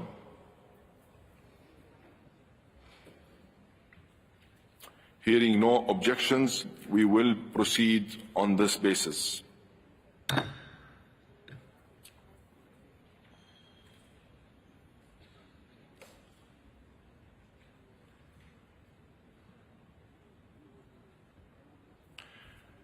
Let's turn to an issue regarding the youth. A priority for the United Arab Emirates for every element of this COP has been inclusion, especially inclusion of those who are most vulnerable and most impacted by the impacts of climate change, such as women, indigenous peoples, children and youth. The UAE COP28 Youth Climate Champion, Her Excellency Shamma Al-Mazrou'i, has worked to build opportunities for youth to engage with the UNFCCC processes, strong inclusion of youth who are set to inherit the long-term impacts of climate change is a must, and we hope parties will discuss how this can be developed at this COP. I propose to hold consultations on a way forward on this important issue.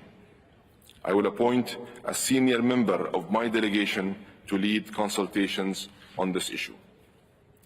I invite the COP to turn to sub-item 2G, dates and venues of future sessions.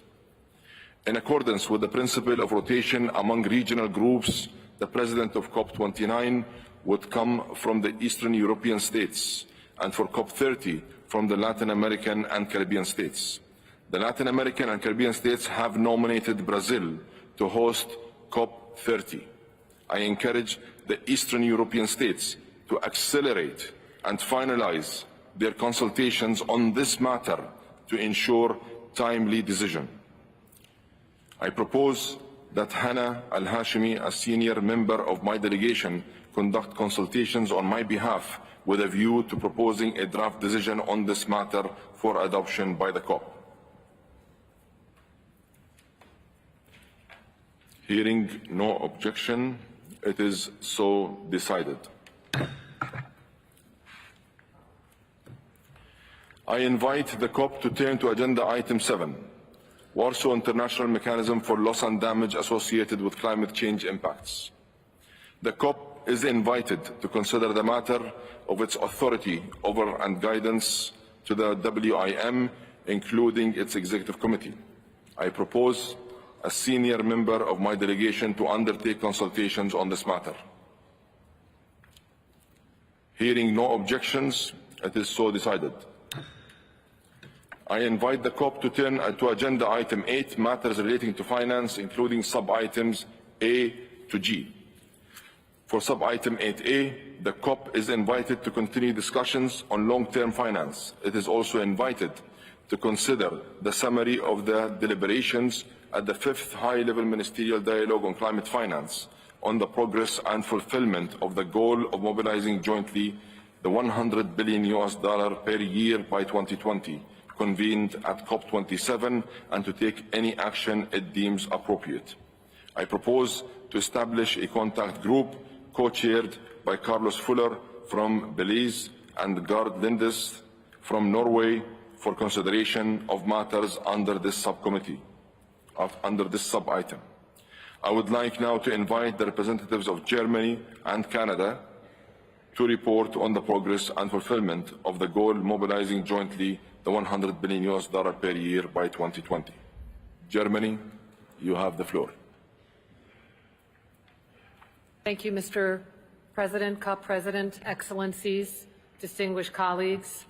As we all know, climate finance is a key part of our collective strategy to address climate change, and now more than ever, delivering support is essential to responding growing needs of developing countries. These efforts include meeting the $100 billion mark urgently and continuing to improve the quality and the effectiveness of climate finance.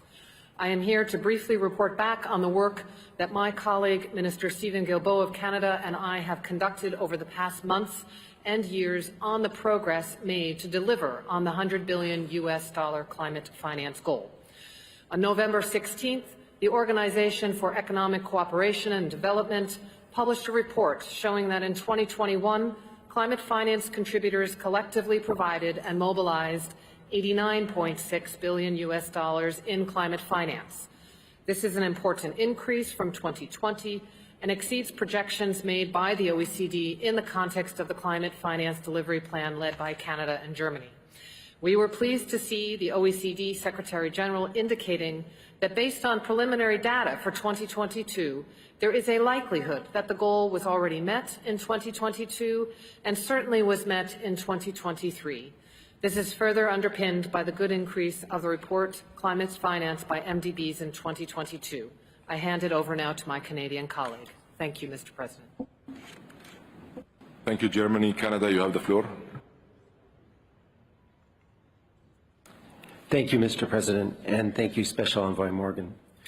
This is the third year that Germany and Canada have been working together with contributors on the U.S. $100 billion goal and listening to recipients and civil society about the impact of the financing provided. Meeting the $100 billion mark is an important step forward, but it is clear that we cannot stop here. We understand that the U.S. $100 billion is not enough to meet the needs of developing countries. Meeting the $100 billion mark I would like in particular to highlight the positive trend noted in the OECD report regarding the increase in funding for LDCs and SIDS. However, supporting and amplifying ambitious climate action in the developing world will require much more in the future. The new goal is an opportunity to support developing countries in meeting needs outlined in Article 2.1 of the Paris Agreement. We look forward to working with all of you on the NCQG consulate negotiations so that we can establish a transformational financial goal at COP29. Thank you, Mr. President.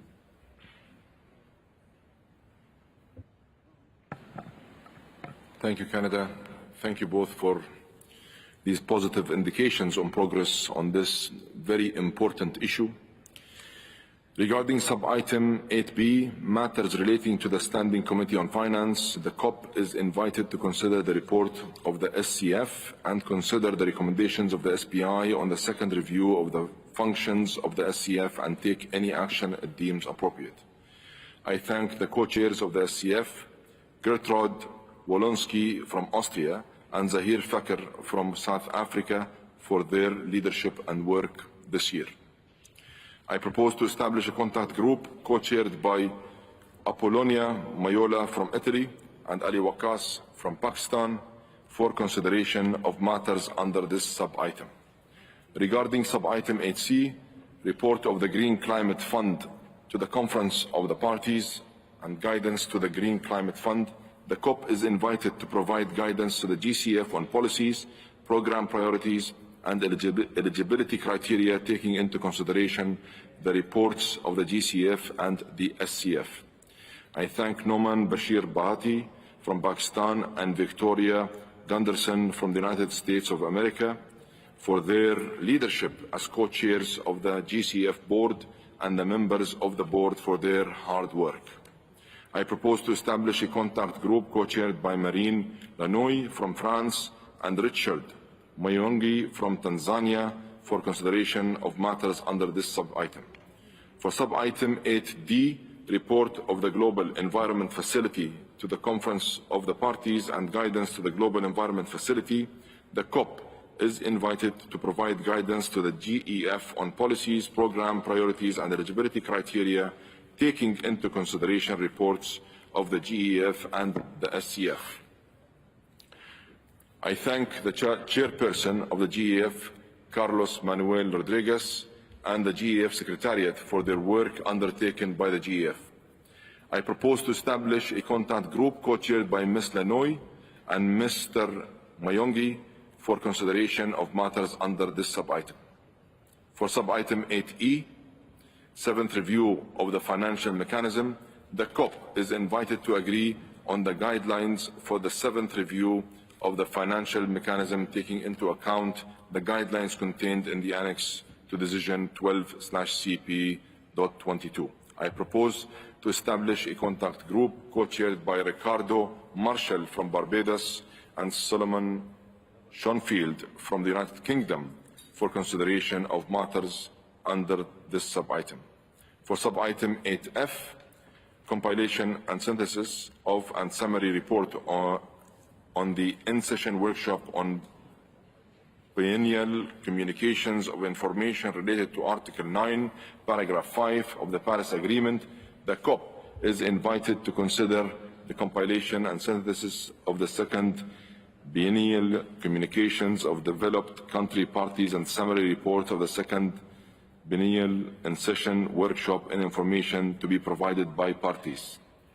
I propose to establish a contact group co-chaired by Elena Terreria from Honduras and Kelly Sharp from Canada for consideration of the matter under this subcommittee. Under sub-item 8G, operationalization of the funding arrangements responding to loss and damage referred to in paragraph 2, including the fund referred in paragraph 3 of decisions 2/CP.27 and 2/CMA.4. I propose to take this agenda sub-item later during the session once we have launched all other work under the COP, CMP and CMA. May I take it that the COP agrees to the organization of work proposed under Agenda Item 8, matters relating to finance, as just proposed. Hearing no objections, it is so decided. I would like to thank the co-chairs for accepting this role. To accelerate our work, I request the co-chairs of the contact groups established under sub-items 8A to F to produce draft decision texts after the first meeting of the respective contact groups. I invite parties to refer to the daily program and CCTV for information on the time and location of the first meeting of the contact groups. I invite the COP to turn to Agenda Item 16, Sub-Item B, decision-making in the UNFCCC process. At COP27, parties were unable to conclude their consideration of this matter, and in accordance with Rules 10C and 16 of the draft Rules of Procedure being applied, this matter has been included in the provisional agenda for COP28. I propose that Omar Lebreki, a senior member of my delegation, undertake informal consultations on sub-item 16B, and I will report on the consultations at the closing plenary. Hearing no objections, it is so decided. I invite the COP to turn to Agenda Item 3, Report of the Subsidiary Bodies, Sub-Item A, Report of the Subsidiary Body for Scientific and Technological Advice. I invite the co-facilitators of the 2023 Ocean and Climate Change Dialogue convened at SBSTA 58 to present the findings of the informal summary report. Nayal Odia, you have the floor. Thank you. Excellencies, distinguished guests, it's my honor to be here as co-facilitator for the 2023 Ocean and Climate Dialogue alongside Mr. Julio Cordano of Chile.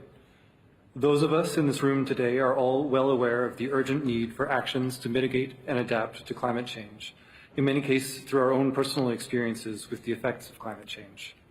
The Ocean and Climate Change Dialogue, which took place over 2 days in conjunction with Substa 58, and focused on the topics of coastal ecosystem-based restoration, including blue carbon and aquatic foods, highlighted the need for us all to pay more attention to the critical role which a healthy ocean can play and must play in our collective efforts to address the climate crisis.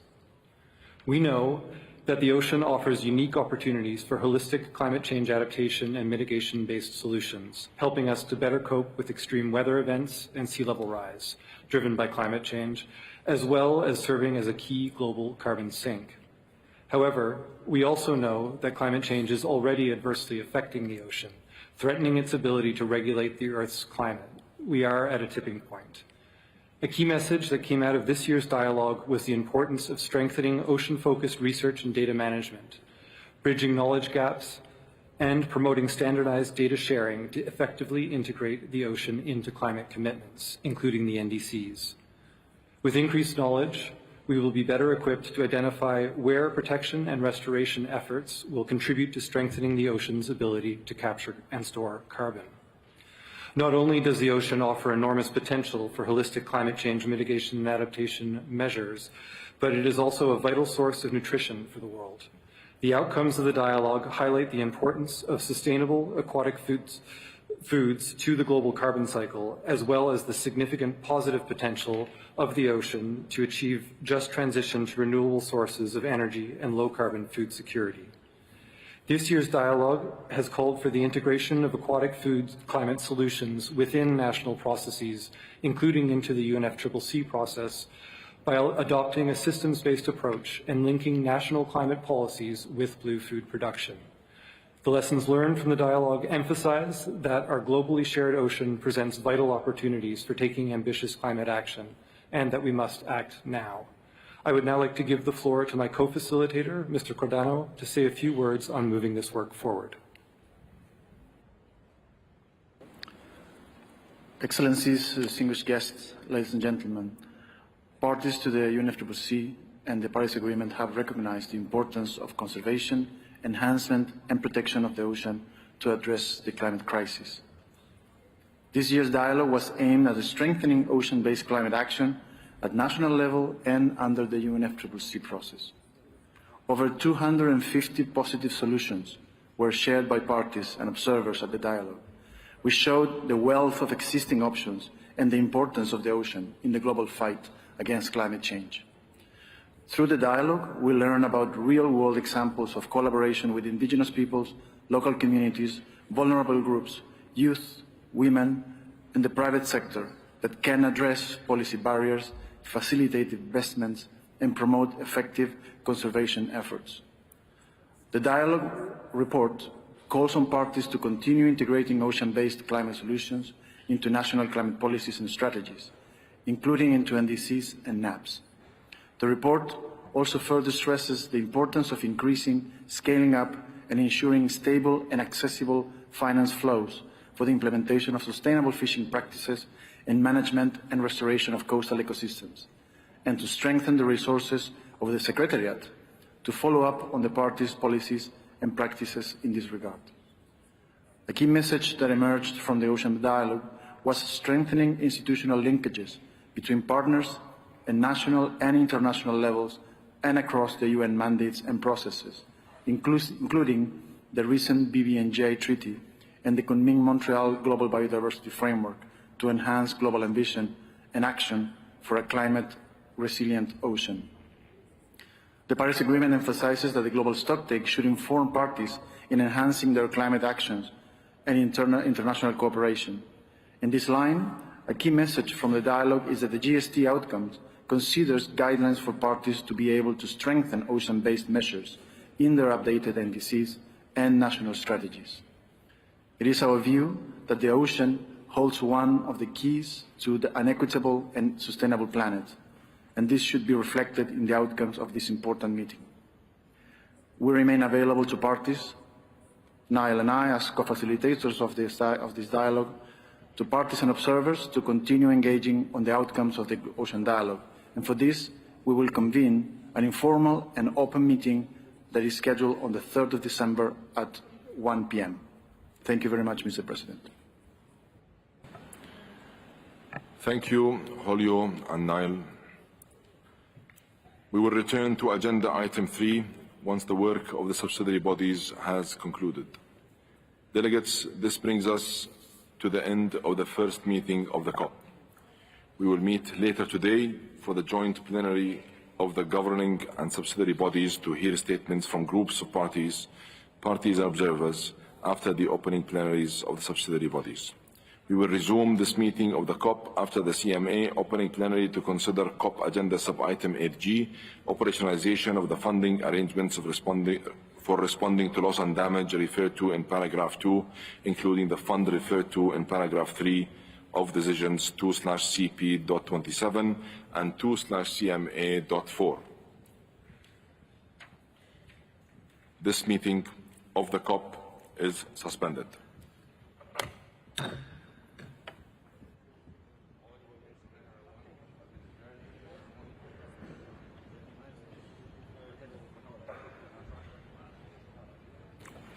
Distinguished delegates, I now declare open the 18th session of the Conference of Parties serving as the meeting of the parties to the Kyoto Protocol. We will now proceed with our work under Agenda Item 2, Organizational Matters. I invite the conference to consider Sub-Item 2A of the Provisional Agenda, adoption of the agenda. I invite parties to turn to documents FCCMP/CMP/2023/1 and Addenda 1 and 2. With the understandings that I outlined earlier in the first plenary meeting of the COP, I propose to adopt the supplementary provisional agenda contained in document FCCC/CMP/2023/1/ADD.2 as orally amended to reflect these understandings with the following items deleted, Item 14 and Item 15. I hear no objections. It is so decided.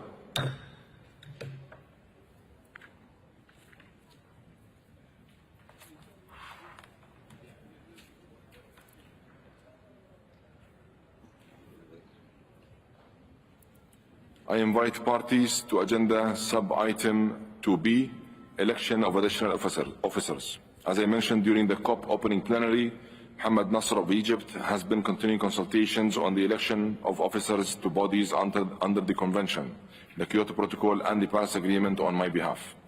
I propose to return to this item at the closing plenary of the CMP.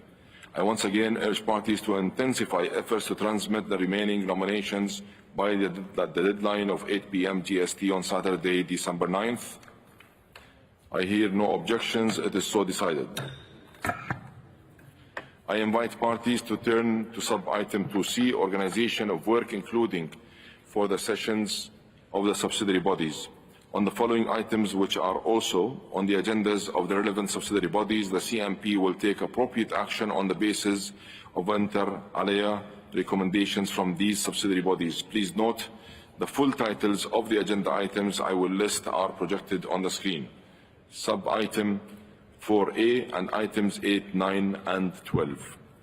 During the second week of the conference, we will reconvene the CMP to consider the decisions and conclusions for adoption. I hear no objections. It is so decided.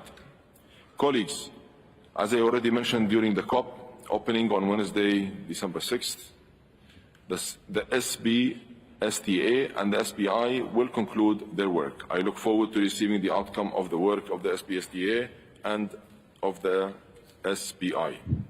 I invite the CMP to turn agenda item 4, reporting from and review of parties included in Annex 1, Sub-Item B, annual compilation and accounting report for the second commitment period for Annex B parties under the Kyoto Protocol.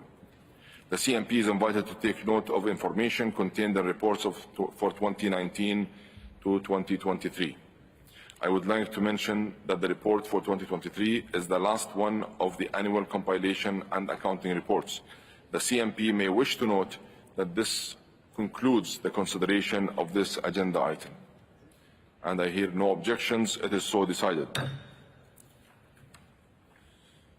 I invite the CMP to turn to agenda item 5, matters relating to the clean development mechanism. Under this item, the CMP is invited to consider, inter alia, the annual report of the CDM Executive Board and the technical paper prepared by Secretariat in response to the CMP 17 mandate. Subsequent to the publication of the annual report, the Executive Board met in Dubai earlier this week and requested further guidance on specific matters to the CMP. The meeting report is available on the CDM web pages of the UNFCCC website. I would like to thank CDM Executive Board Chair Lambert Schneider and Vice Chair Spencer Thomas for their leadership, and the members and alternate members of the board for their hard work. I propose to establish a contact group to consider this item to be co-chaired by Kazuhisa Kwakotsu from Japan and Alec Movandika from Zambia. Hearing no objections, It is so decided. I now invite the CMP to turn to Agenda Item 6, matters relating to joint implementation. CMP 17 decided to terminate the Joint Implementation Supervisory Committee. It requested the Secretariat to take necessary steps to conclude matters relating to the operation of the committee for consideration at CMP 18. The CMP is invited to consider and provide guidance on this matter, and for this purpose I will propose a senior delegate to work on a draft decision with the support of the Secretariat. Hearing no objections, it is so decided. I now invite the CMP to turn to Agenda Item 7, matters relating to the Adaptation Fund. Under this item, the CMP is invited to consider the annual report of the Adaptation Fund Board. I would like to thank the Chair of the Adaptation Fund Board, Antonio Navarra from Italy, and the members and alternate members of the Board for their hard work. I propose to establish a contact group to consider this item, to be co-chaired by Diane Blacklane from Antigua and Barbuda and Louise Rosario from France. I hear no objections. It is so decided. I invite the CMP to turn to Agenda Item 10, Report of the Compliance Committee. I'd like to thank the chairpersons of the committee, Kunihiko Shimada and Palweti Bainua, as well as the vice chairs Lisa Benjamin and Carolina Antonen for their leadership, and the members and alternate members for their hard work. I propose that the CMP takes note of the report of the Compliance Committee contained in document FCCP/KP/CMP/2023/3. I hear no objections. It is so decided. I invite the CMP to turn Agenda Item 11, report on the high-level ministerial roundtable on increased ambition of Kyoto Protocol commitments. Consultations during CMP 17 on this matter revealed that views remain divergent on whether further work is needed on this matter. I propose a senior member of my delegation to conduct consultations on this matter on my behalf. Hearing no objections, it is so decided. Dear delegates, I'd like to thank the co-chairs for accepting to undertake this role. Colleagues, this brings us to the end of the first meeting of the CMP. The meeting of the CMP is adjourned.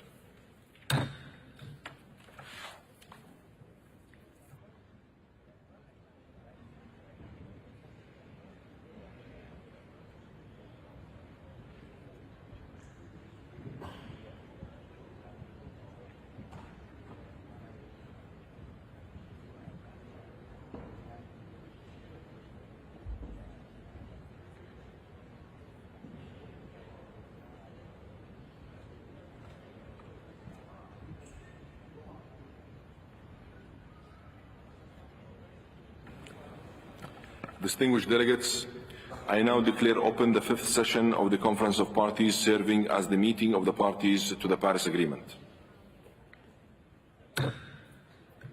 We will now proceed with our work under Agenda Item 2, Organizational Matters. I invite parties to turn to documents FCCMA/CMA/2023/1 and Addenda 1 to 3. I invite the CMA to consider Sub-Item 2A of the Provisional Agenda, adoption of the agenda.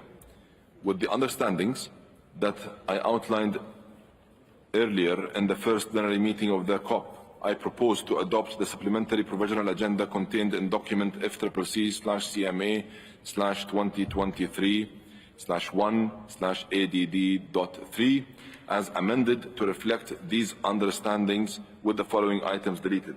Sub-items 10H and 10I, Item 16, Item 19, Item 20, Item 21, Item 22, and Item 23. Hearing no objections, it is so decided.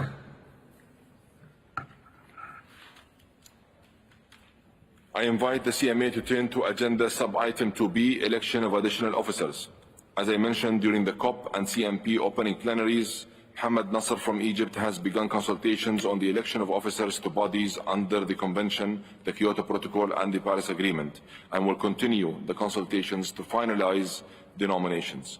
Again, I urge parties to intensify efforts to conclude the remaining nominations so that these can be transmitted by the deadline of 8 p.m. GST on Saturday, December 9th. I propose to return to this item at the closing plenary of the CMA. Hearing no objections, it is so decided. I invite the CMA to turn to sub-item 2C, Organization of Work, including for the sessions of the subsidiary bodies. On the following items, which are also on the agendas of the relevant subsidiary bodies, the CMA will take appropriate action on the basis of recommendations from the subsidiary bodies. Please note that the full titles of the agenda items I will list are projected on the screen. Agenda items 4, 5, 6, 7, 8, 9.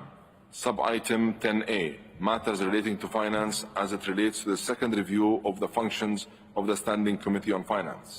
Agenda items 11, 12, 13, 14, and 17. A number of high-level events that relate to a few of the agenda items considered under the subsidiary bodies will also be organized during this session. They are the high-level events of the global stocktake, the high-level ministerial dialogue on the new collective quantified goal on climate finance, the biennial high-level ministerial dialogue on climate finance, the high-level ministerial roundtable on pre-2030 ambition, and the annual high-level ministerial roundtable on just transition. Dates and locations of these events can be found in the program of the conference. Lastly, I would like to mention that during the second week of the conference, we will reconvene the CMA to consider the decisions and conclusions for adoption. Hearing no objections, it is so decided. Colleagues, as I mentioned during the COP opening, the SPSTA and the SPI will conclude their work on Wednesday, December 6th. I look forward to receiving the outcome of the work of the SPSTA and the SPI. I invite the CMA to turn to agenda item 10, matters relating to finance, including sub-items A to G. Regarding sub-item 10A, matters relating to the Standing Committee on Finance, the CMA is invited to consider the report of the SCF prepared for this session and the recommendations of the SPI on the second review of the functions of the SCF and take any action it deems appropriate. Consideration of this sub-item will be undertaken jointly with the contact group established by the COP for its agenda sub-item 8B, co-chaired by Apollina Mola from Italy and Ali Waqas from Pakistan. Regarding sub-item 10B, guidance to the Green Climate Fund, the CMA is invited to provide guidance to GCF on policies, program priorities, and eligibility criteria related to the Paris Agreement for transmission by the COP. Consideration of sub-item 10B will be undertaken jointly with the contact group established by the COP for its agenda sub-item 8C by co-chaired by Marine Lanouille from France and Richard Moyongi from Tanzania. Regarding sub-item 10C, guidance to the Global Environment Facility, the CMA is invited to consider the information provided by the GEF and to provide guidance to it on policies, program priorities, and eligibility criteria related to the Paris Agreement for transmission by the COP. Consideration of sub-item 10C will be undertaken jointly with the contact group established by the COP for its agenda sub-item 8D to be co-chaired by Ms. Lanouille and Mr. Moyongi. Regarding sub-item 10D, matters relating to Adaptation Fund, the CMA is invited to consider the annual report of the Adaptation Fund Board prepared for this session. Work under this sub-item will be undertaken jointly with the contact group established by the CMP for its agenda item 7, co-chaired by Diane Black-Lalin from Antigua and Barbuda and Louis Rousseau from France. Regarding sub-item 10E, new collective quantified goal on climate finance, the CMA is invited to take stock of the progress made and provide further guidance on the ad hoc work program. I would like to thank Fiona Gilbert and Zahir Fakir for their leadership as co-chairs of the ad hoc work program and for their work this year as reflected in their annual report prepared for this session. Work under this sub-item will also take in consideration the summary of the deliberations at the high-level ministerial dialogue to be convened on December 3rd. I propose to establish contact group co-chaired by Gabriella Blatter from Switzerland and Amina Yavoli from Fiji for consideration of matters under the sub-item. Regarding sub-item 10F, compilation and synthesis of and summary report on the in-session workshop on biennial communications of information related to Article 9, Paragraph 5 of the Paris Agreement, the CMA is invited to consider the documents prepared for the session and presented in the annotations. The CMA is also invited to consider updating the types of information contained in the Annex to Decision 12/CMA.1 on the basis of parties' experience and lessons learned in the preparation of their biennial communication of indicative, quantitative and qualitative information.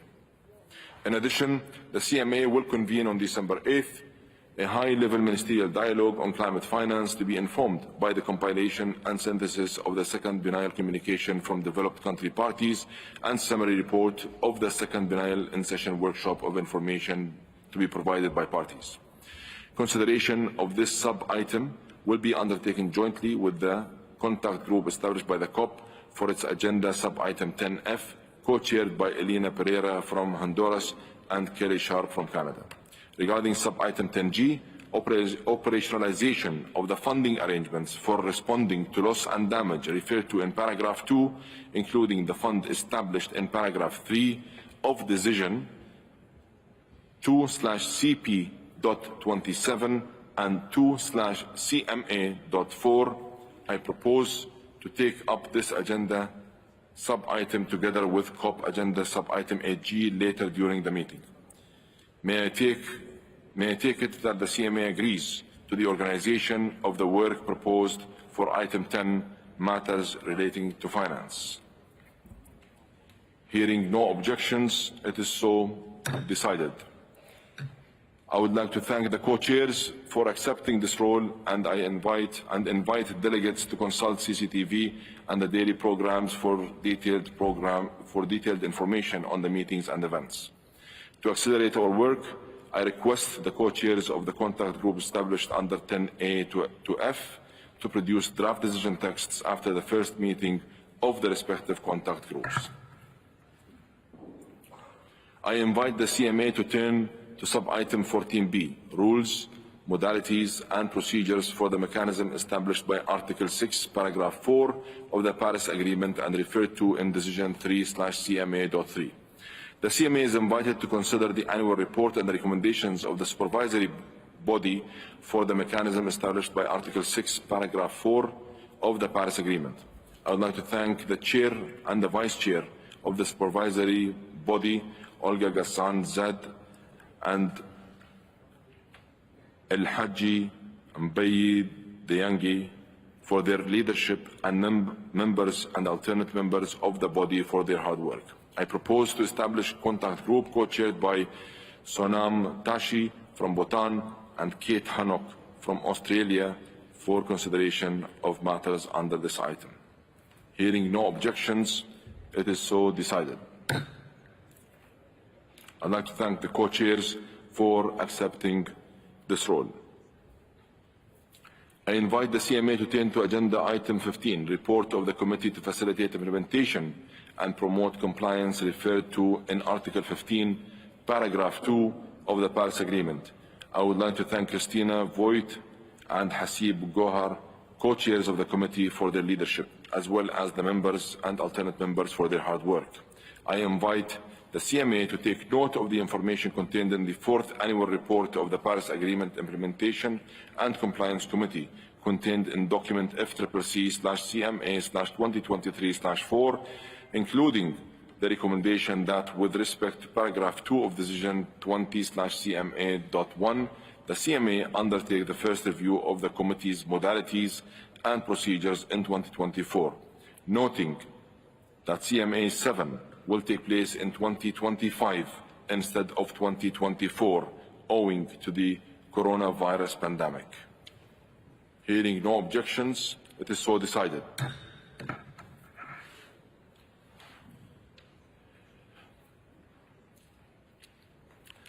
Distinguished delegates, I'd like to take this opportunity to draw parties' attention to documents FCCC/CMA/2023/12 and FCCC/CMA/2023/10.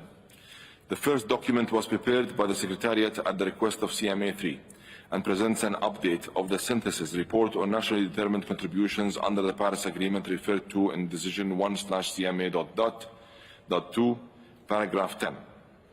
The second document was prepared by the Secretariat at the request of CMA4 and presents a synthesis report on long-term low greenhouse gas emissions development strategies referred to in Article 4, paragraph 19 of the Paris Agreement. These synthesis reports, which are available on the UNFCCC website, provide an overview of where parties stand in terms of the ambition and actions outlined in their nationality-determined contributions and long-term low greenhouse gas emission development strategies, and they can serve as useful inputs to your deliberations here in the UAE. This meeting of the CMA is suspended.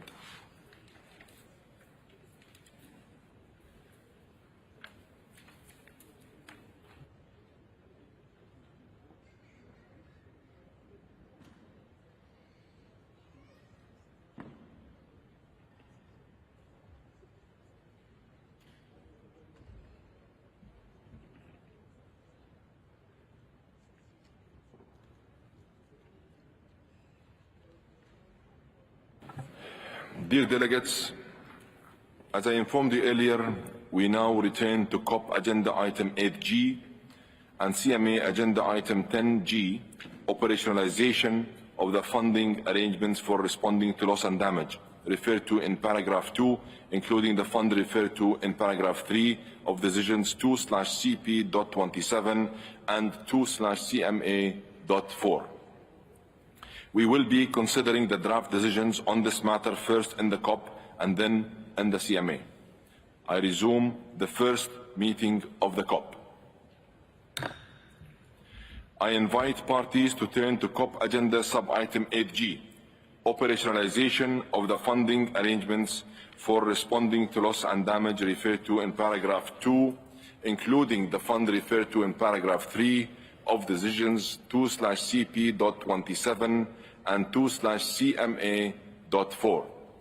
In Sharm el-Sheikh, the COP and the CMA adopted historic decisions to establish funding arrangements and a fund for assisting developing countries that are particularly vulnerable to the adverse effects of climate change in responding to loss and damage. A transitional committee on the operationalization of the new funding arrangements for responding to loss and damage and a fund was also established. The committee engaged in extensive deliberations throughout the year, including an additional session held here in the United Arab Emirates in Abu Dhabi from November 3rd to 4th. It worked diligently in developing recommendations for consideration and adoption by the COP and the CMA, demonstrating significant compromise and flexibility to achieve agreement, and by doing so, delivered on its mandate. I thank every member of the committee for their dedication, constructive engagement, and spirit of compromise, which I hope will continue to inspire all of our work here in Dubai. I also thank the co-chairs for their leadership.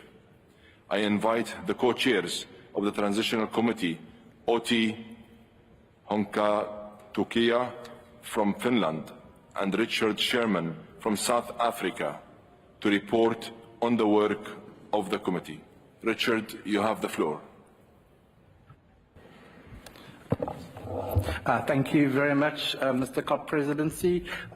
We welcome your election, and on behalf of South Africa, just to express our full support for your efforts to ensure that we have a successful outcome here in Dubai. I also wanted to thank you for the opportunity to address the sessions with a brief report back on the work of the Transitional Committee. As colleagues recall, decisions in Sharm el-Sheikh established the Transitional Committee to operationalize the fund We were given a very clear mandate. We were also given a very hard task in a very short amount of time. And I'm very grateful to be able to report back on behalf of Uti and the Transitional Committee members that we have delivered on our task. The outcome might not be satisfactory to all people. We certainly know that our colleagues in civil society have been shouting at us, but we welcome those voices. They are encouraging to us.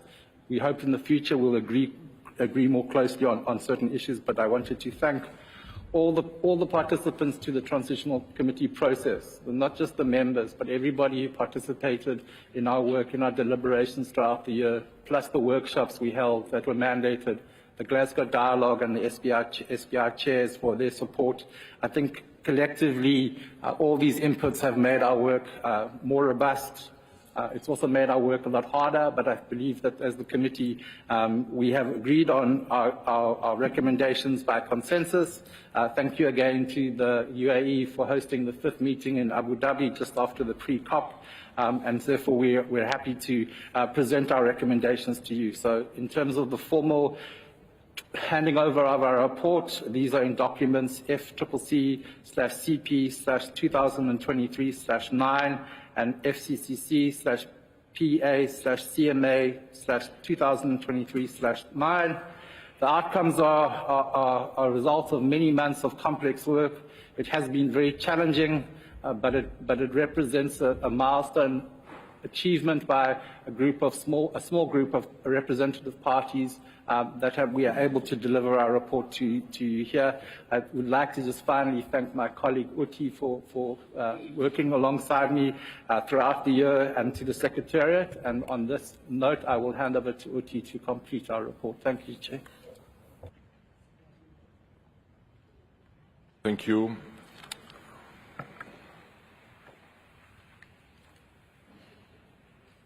Your co-chair, Oti, would you like to say a word?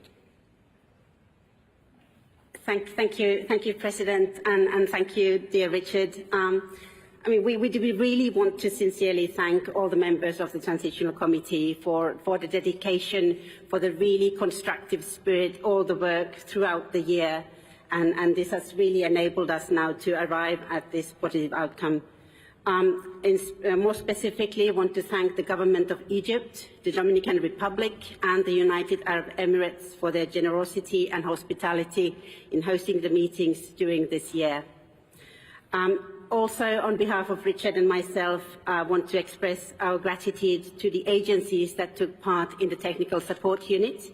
They provided really important technical inputs to our work this year, and also to the many observers and other stakeholders who made submissions, attended meetings and workshops, and shared their valuable insights and experiences with us.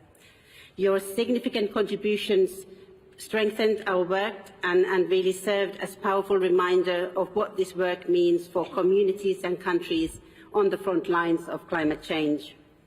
While this was not an easy journey, and on a very personal note, I'm pretty sure that there are parts of this journey that neither my co-chair Richard of South Africa nor I wish to experience ever again. We are confident that the outcomes of this process serve as a strong foundation upon which the international community can now continue to build the new fund, the new funding arrangements, and continue to strengthen the existing funding arrangements, all of which have been widely welcomed as a beacon of hope for the climate vulnerables across the globe. Thank you.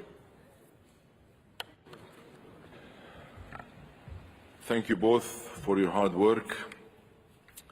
I invite the COP to turn to document FCCP/2023/L.1 containing the draft decision entitled The Operationalization of the New Funding Arrangements, including a fund responding to loss and damage referred to in paragraphs 2-3 of decisions 2/CP.27 and 2/CMA.4.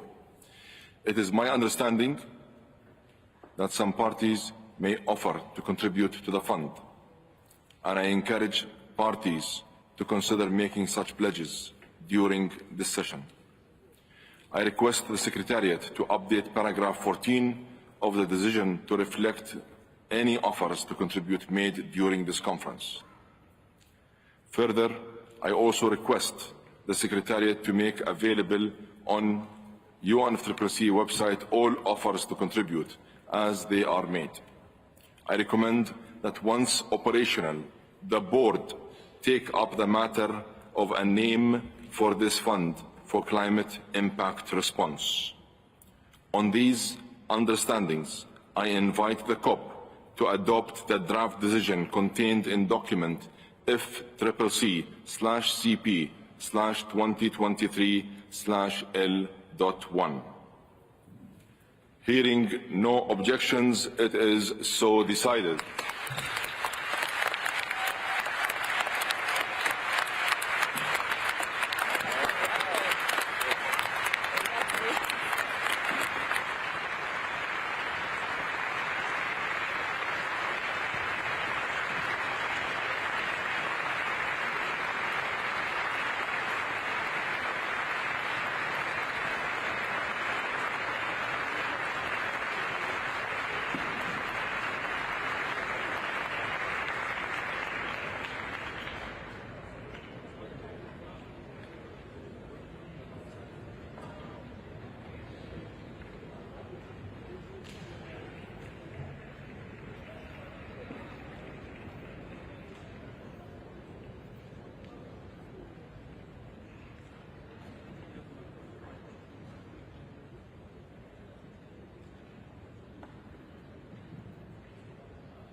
I congratulate parties for this historic decision. This sends a positive signal of momentum to the world and to our work here in Dubai. I encourage parties to nominate members and alternate members of the board of the fund here in Dubai so that we can immediately have the board operational and serving the developing countries particularly vulnerable to the adverse effects of climate change. I propose that parties wishing to intervene do so following adoption of the decision under the CMA. With this, I declare the first meeting of the COP adjourned.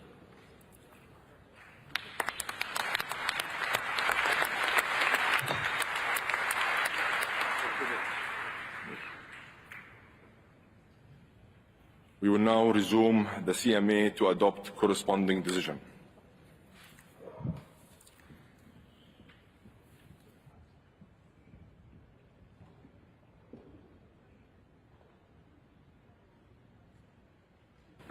I resume the first meeting of the CMA.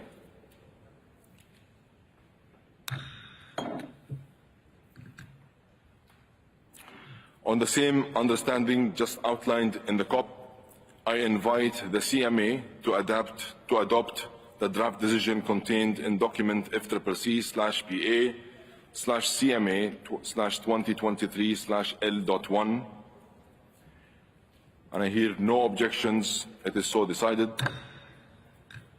Once again, I congratulate all parties for this historic decision.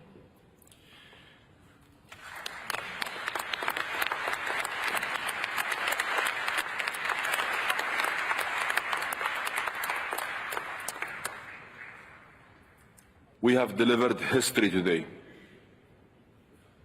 The first time a decision has been adopted on day one of any COP.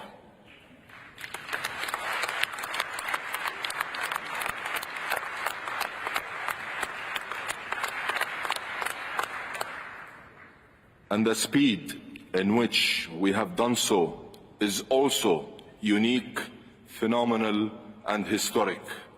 I thank you all.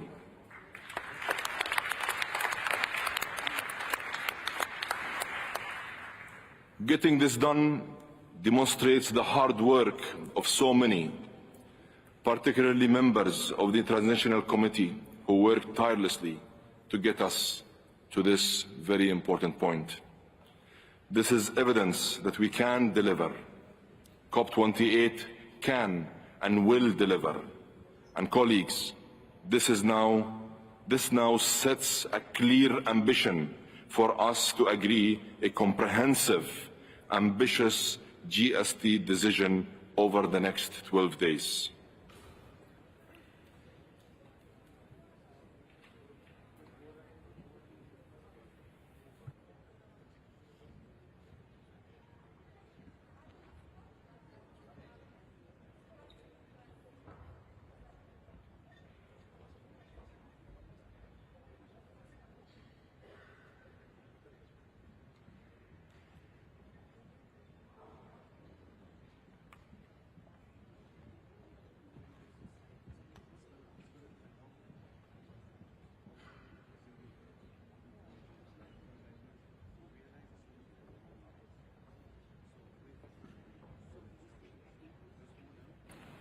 Allow me a minute for consultation, please. Thank you.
Allow me to reconvene the meeting.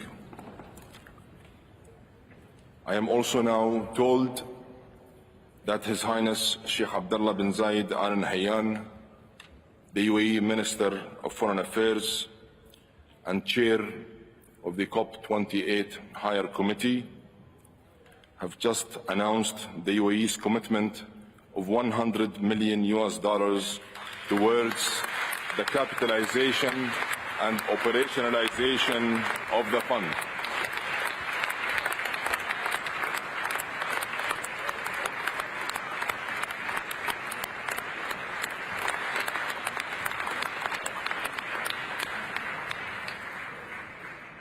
Thank you, sir. The COP28 presidency is committed to delivering outcomes for the climate vulnerable. I also understand a number of parties would like to take the floor to make pledges to the fund. The floor is open.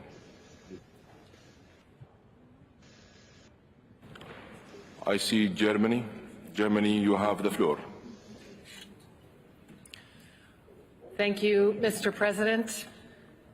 We would like to hand over the floor to Federal Minister Svenja Schulze, Minister for Economic Cooperation and Development, on this historic day, if she is able to join us.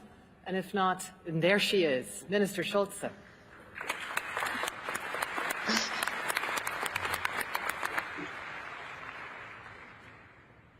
Dear colleagues, dear Dr. Sultan Al-Jaber, thank you so much for letting me participate in this remarkable moment. And let me express my gratitude to all of you, and especially to you personally and the team of the COP presidency. It is really a groundbreaking decision for solidarity for the most vulnerable. And the package adopted today is the outcome of hard work in the transitional committee throughout this year. And this decision you have just taken enables the quick and the effective operationalization of the new funding arrangements, including a fund. Now we need to move from words to action.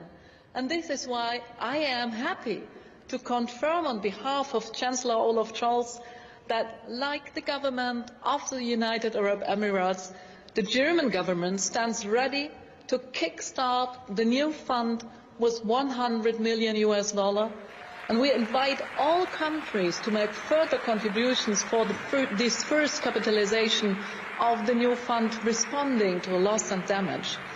And now, let's deliver the same ambition also on mitigation and adaptation. I look forward to seeing you all tomorrow. And thanks again, Dr. Sultan Al-Jaber. Thank you.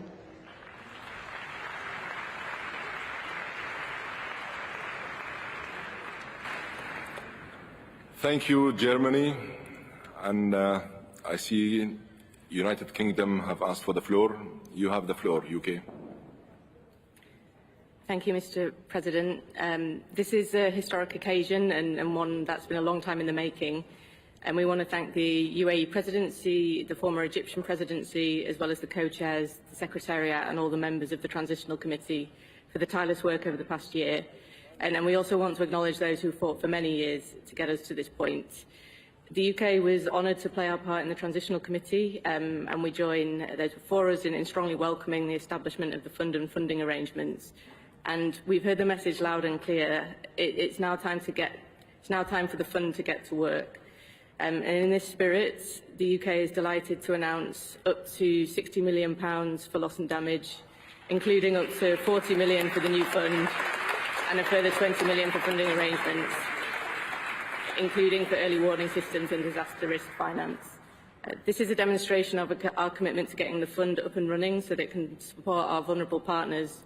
And for the fund to deliver at the scale needed, we must work together to ensure that it delivers in bringing in a wide variety of sources. Mr. President, the outcome that we've achieved this year demonstrates our potential when we come together for a common cause. We need to channel this momentum through the rest of the COP28 as we strive for an ambitious outcome that keeps 1.5 in reach and supports the most vulnerable. Thank you.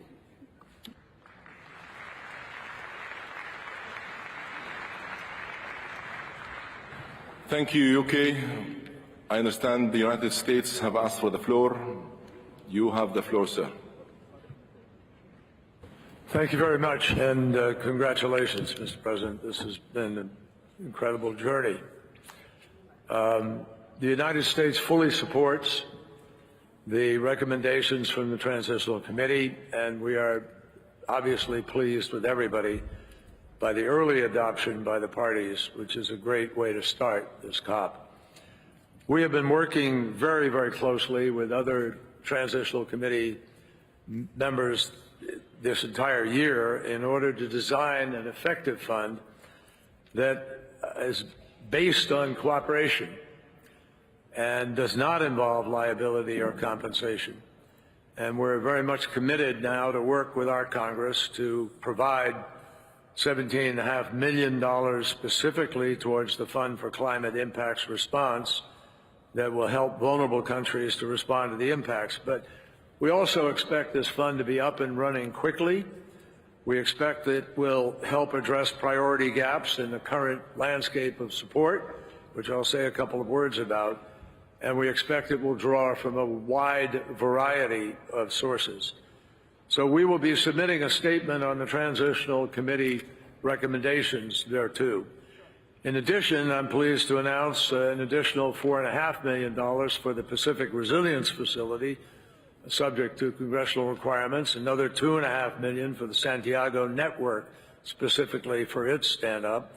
And both the Pacific Resilience Facility and the Santiago Network are recognized in the Transitional Committee recommendations as key elements of the broader mosaic of support to vulnerable countries and communities as they deal with and respond to the impacts of climate crisis. We are also planning not just to look at the Fund for Climate Impacts, but with respect to a broader mosaic of ways in which we intend to continue to support vulnerable countries. I just want to highlight three of them very quickly. First, we have and we will continue to help vulnerable developing countries to recover and reconstruct from extreme climate-related events, including through the support to the multilateral development banks. In 2023, we supported flood reconstruction, emergency assistance in Bangladesh through the Asian Development Bank, emergency support to address disasters in Rwanda through the African Development Bank, an emergency program in response to Tropical Storm Julia in Honduras through the Inter-American Development Bank. And second, we will continue to support vulnerable countries in their efforts to increase fiscal space. We will support the expanded application of climate-resilient debt clauses, including by the multilateral development banks, and we're very proud of the work that the Development Finance Corporation has undertaken over the last 18 months, in which we have specifically committed more than $1.5 billion in political risk insurance for debt-for-nature restructurings. And in Belize, for example, with DFC's support, a private company will now provide paramedic insurance to cover damages caused by hurricanes equal to more than 20% of Belize's GDP.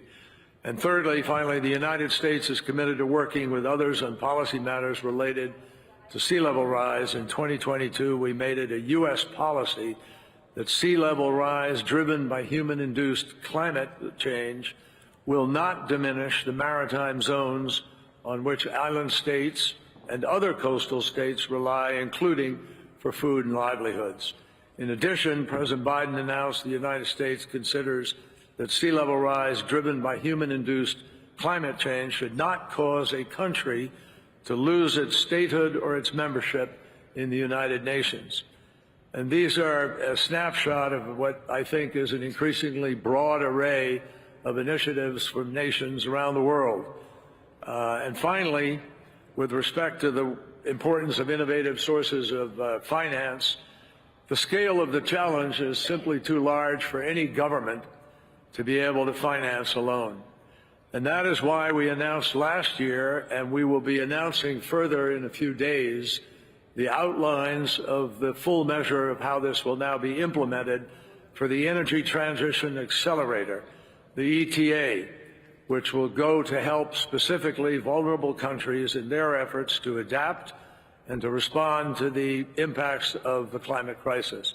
And going forward, we will continue to work with partners in addition to President Biden's PREPARE program, which is the Emergency Adaptation Initiative, which he has announced. So we're proud of what has happened here over this last year and proud of what has been announced today. Thank you. Thank you, US. May I now give the floor to Japan, please. Japan, you have the floor. Thank you, Chair. Japan welcomes the adoption of the decision to establish the fund at this plenary. Like previous speakers, we commend the hard work of the Transition Committee, and I am humbly delighted that a Japanese member of the committee also contributed to this outcome. We hope that the fund will be operationalized at the earliest timing so that we can assist developing countries that are particularly vulnerable to the adverse effects of climate change. I am happy to announce that Japan pledges $10 million for the startup of the fund.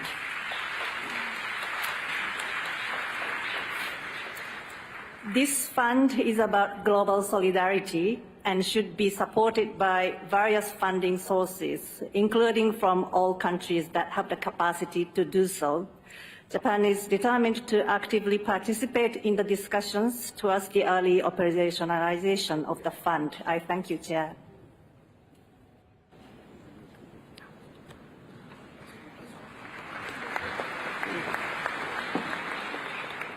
Thank you, Japan.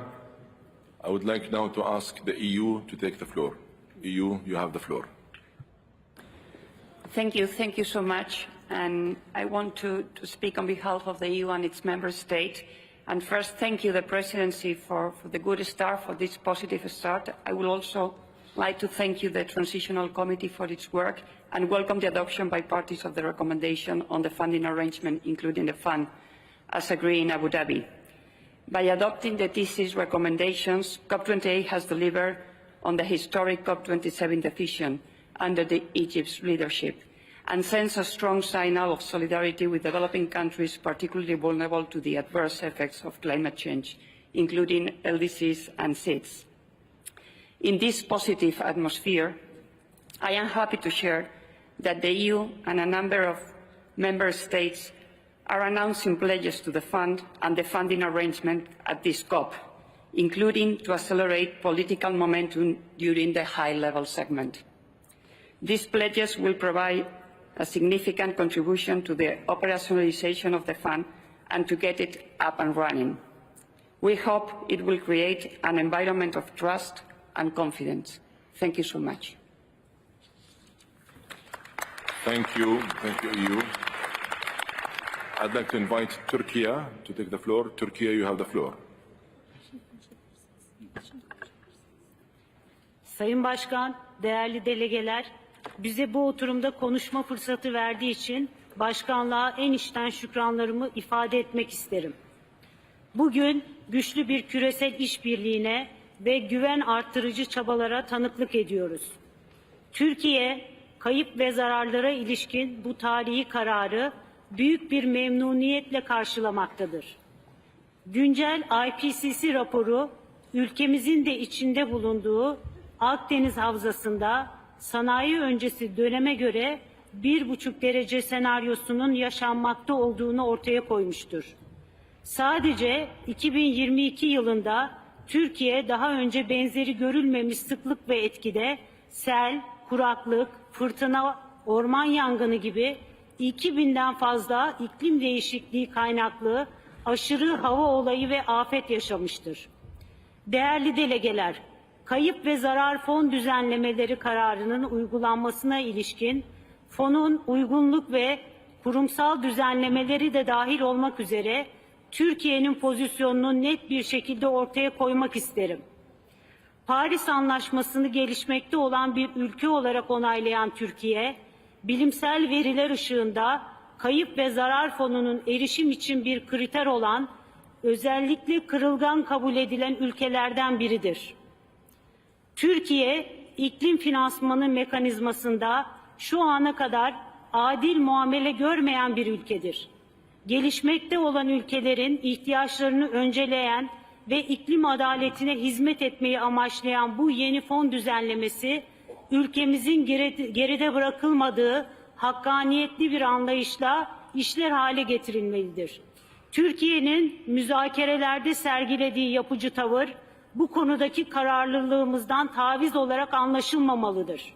Sayın Başkan, kayıp ve zarar fon düzenlemeleri kararına ilişkin duruşumuzu ifade ettiğimiz bu müdahalemizi kayıtlara geçirilmesini ve başkanlığın bu konudaki raporuna dahil edilmesini talep ediyorum.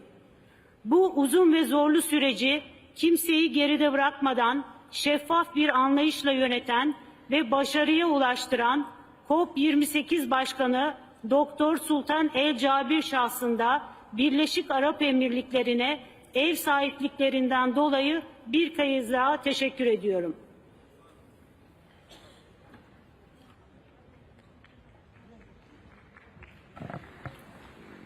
Thank you very much, Turkey, for your statement, and it will be noted in the report. Allow me now to request DRC to take the floor. DRC, you have the floor.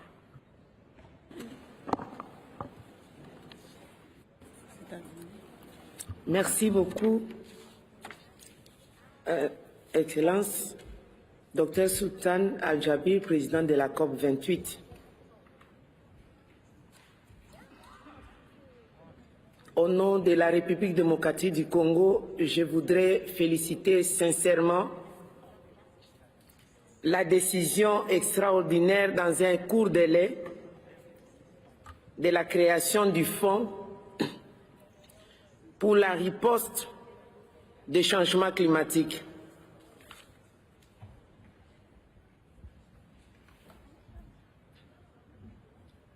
Cependant, nous voulons soutenir que nous espérons que ce fonds va permettre aux pays victimes des effets néfastes des réchauffements climatiques d'être réellement des bénéficiaires et qu'il y aura assouplissement de mécanismes d'accès à ces fonds et aussi de la gestion transparente de ces fonds. Nous espérons aussi que la création de ces fonds ne va pas occulter l'engagement pris par les pays responsables de la pollution de contribuer à la lutte contre les changements climatiques à échelon de 100 milliards de dollars américains par an, lequel engagement peine à être réalisé depuis 14 ans aujourd'hui. La lutte contre le réchauffement climatique est la responsabilité de tous. Nous savons que la responsabilité est collective mais différenciée, c'est là qu'on est responsable de la pollution ou pas.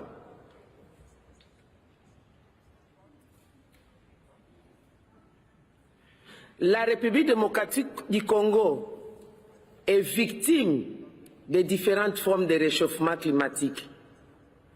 Comme tout pays forestier, nous sommes aussi la réponse face au changement climatique, de par notre potentiel environnemental important.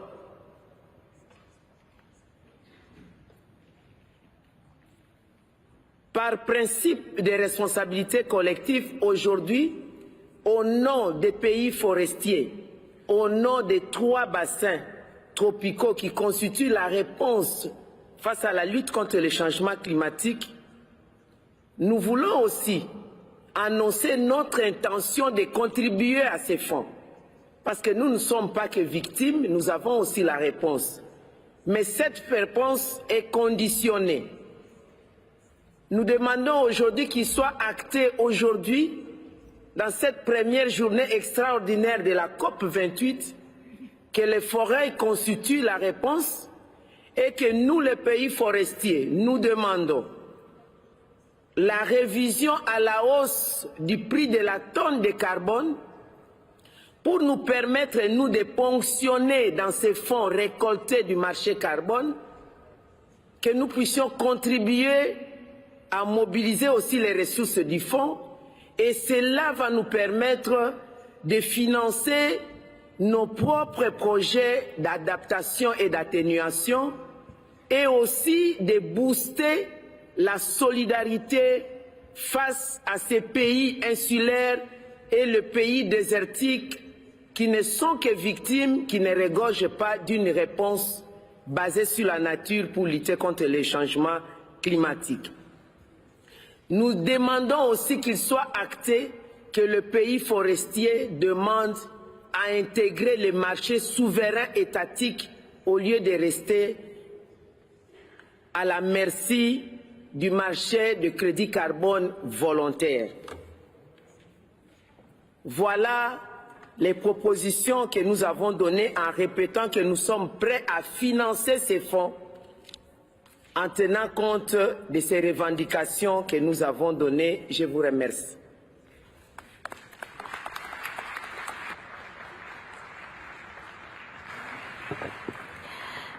Dear delegates, we would like to ask for a 2-minute break.